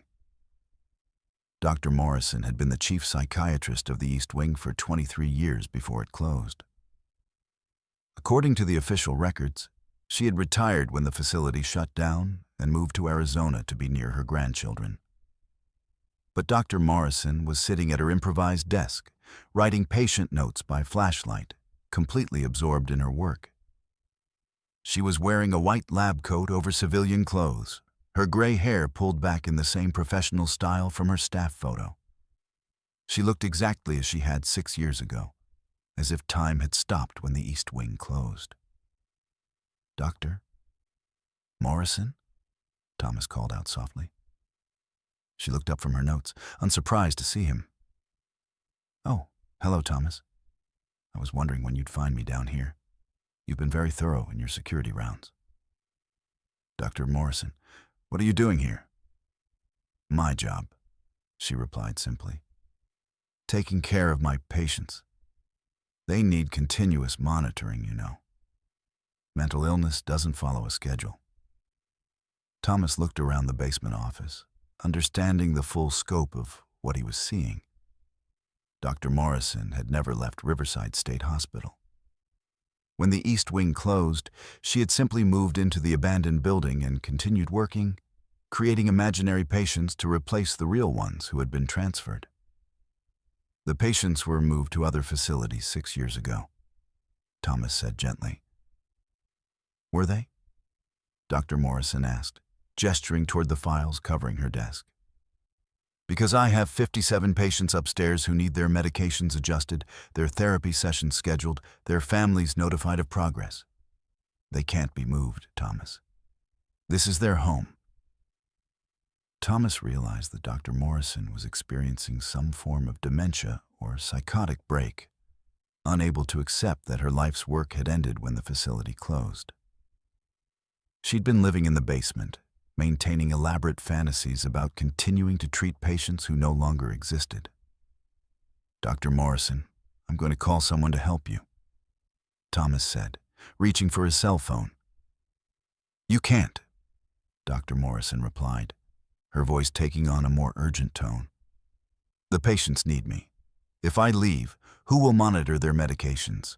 Who will conduct their therapy sessions? Who will protect them from the people who want to shut us down? Thomas saw that Dr. Morrison's delusion was complete and encompassing. In her mind, the East Wing was still operational. Her patients were still upstairs, and outside forces were threatening to close the facility. She'd been living in this fantasy for years, sustained by her professional dedication and unable to accept the reality of retirement. The hospital administration knows I'm here, Dr. Morrison continued. They approved my continued residency to maintain continuity of care during the transition period. Thomas knew that no such arrangement existed, but he also knew that confronting Dr. Morrison's delusions directly might make her more agitated and unpredictable. Why don't you show me your patients? Thomas suggested. I'd like to understand the work you're doing here. Dr. Morrison's eyes lit up with professional pride. Of course. I should introduce you to everyone. It's important that security personnel understand our patients' specific needs and behavioral patterns. For the next hour, Dr. Morrison led Thomas through the abandoned East Wing, stopping at each room to provide detailed briefings on the imaginary patients housed there.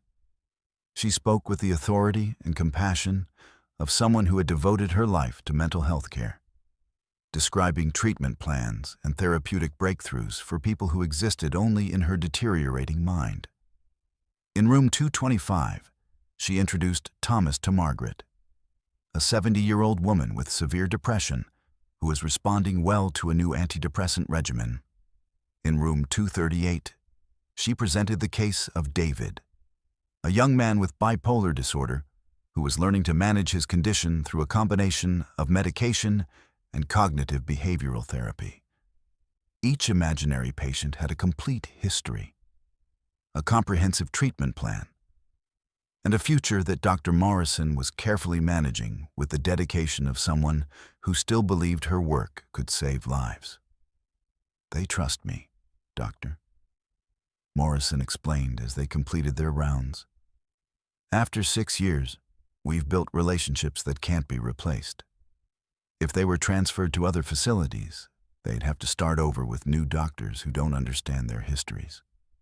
Thomas realized that Dr. Morrison's fantasy served a dual purpose.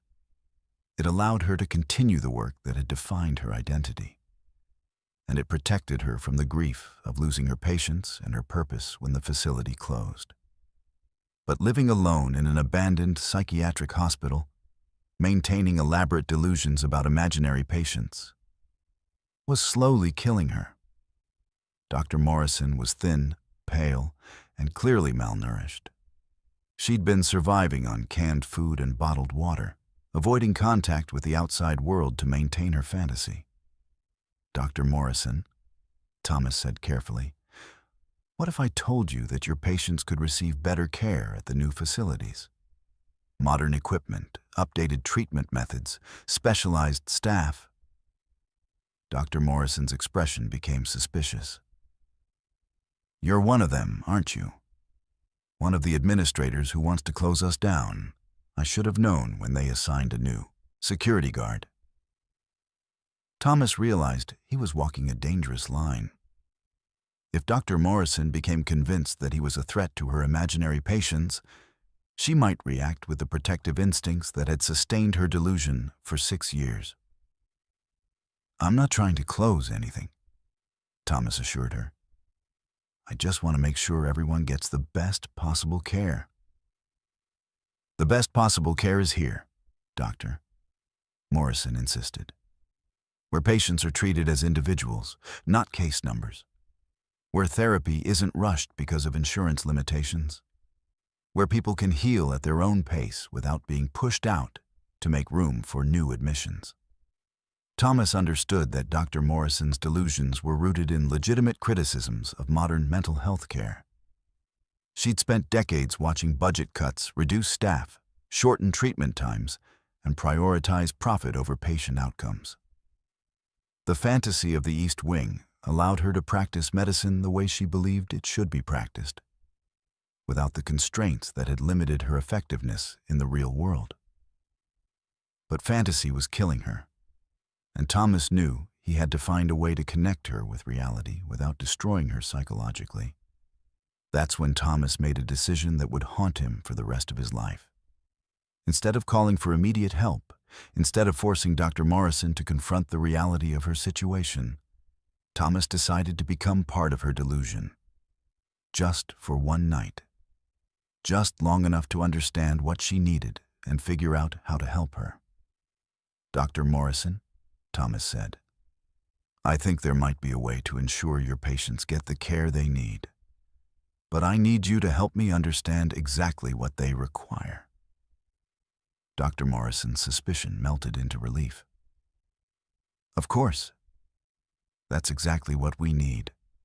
Someone in administration who understands the clinical side of our work." For the next 3 hours, Thomas listened as Dr. Morrison described her treatment philosophies, her concerns about patient welfare, and her detailed plans for improving the facility. She was brilliant, compassionate, and completely detached from reality. But her expertise was real, her dedication genuine, and her love for her imaginary patients heartbreaking. As dawn approached, Thomas knew he had to make the call that would end Dr. Morrison's fantasy forever. "Dr. Morrison," he said gently, "I need to contact the main hospital to discuss your patients' futures. Will you trust me to do what's best for them?" Dr. Morrison nodded, exhausted by the long night of patient consultations. "I trust you, Thomas. You understand what we're trying to accomplish here."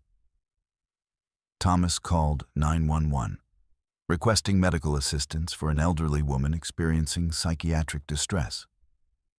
He stayed with Dr.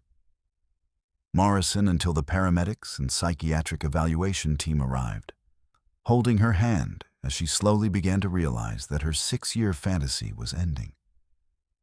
"My patients," she whispered as they prepared to transport her to the main hospital. "Who will take care of my patients?" "They'll be safe," Thomas promised, though they both knew there were no patients to protect. Dr. Morrison was diagnosed with early-stage Alzheimer's disease, complicated by prolonged isolation and delusional thinking. She was placed in a memory care facility, where she received the same compassionate treatment she had provided to thousands of patients during her career. The East Wing of Riverside State Hospital was demolished 2 months later. But not before Thomas spent hours documenting Dr. Morrison's imaginary patient files. He donated them to a medical school as examples of thorough psychiatric documentation, ensuring that her professional expertise would continue to educate future doctors. Thomas left security work after the incident and became an advocate for elderly mental health patients, inspired by Dr. Morrison's dedication and horrified by the isolation that had driven her to create an elaborate fantasy world. But the experience taught him something important about the nature of reality and the power of human connection. Dr. Morrison's patients weren't real, but her love for them was. Her treatment plans weren't necessary, but her expertise was genuine. Her delusions weren't healthy, but they came from a place of profound compassion for people who were suffering. Here's what Thomas wants everyone who hears this story to remember. If you work alone at night, especially in isolated or emotionally charged environments, don't ignore the warning signs of psychological distress. Isolation can make anyone vulnerable to delusions, depression, and dangerous disconnection from reality. Check on your coworkers. Notice when someone seems to be struggling. Don't dismiss concerns about mental health as weakness or failure. And if you encounter someone like Dr. Morrison, someone whose reality has become distorted by trauma, loss, or isolation, remember that their delusions often contain kernels of truth about real problems in our world. The imaginary patients weren't real, But the healthcare system's failures that drove Dr. Morrison to create them were very real indeed. Sometimes the most disturbing horror stories aren't about monsters or supernatural threats. Sometimes they're about good people who lose their way in the darkness and need someone to help them find the light again. Because in the end, we're all just trying to take care of each other, whether our patients are real or imaginary, whether our work matters to anyone else, whether anyone notices when we disappear into the shadows of our own making. The scariest thing about working the night shift isn't what might be lurking in the darkness. It's what might be lurking in our own minds when we're left alone with our thoughts for too long. So look out for each other. Check on the people who work alone. And remember that heroes don't always wear capes. Sometimes they wear security uniforms and spend their nights making sure the rest of us can sleep safely. Because every one of these stories could have ended differently if someone had been paying attention, if someone had cared enough to ask the right questions, if someone had refused to ignore the warning signs that something was terribly wrong. Don't let the next story be about someone you could have helped.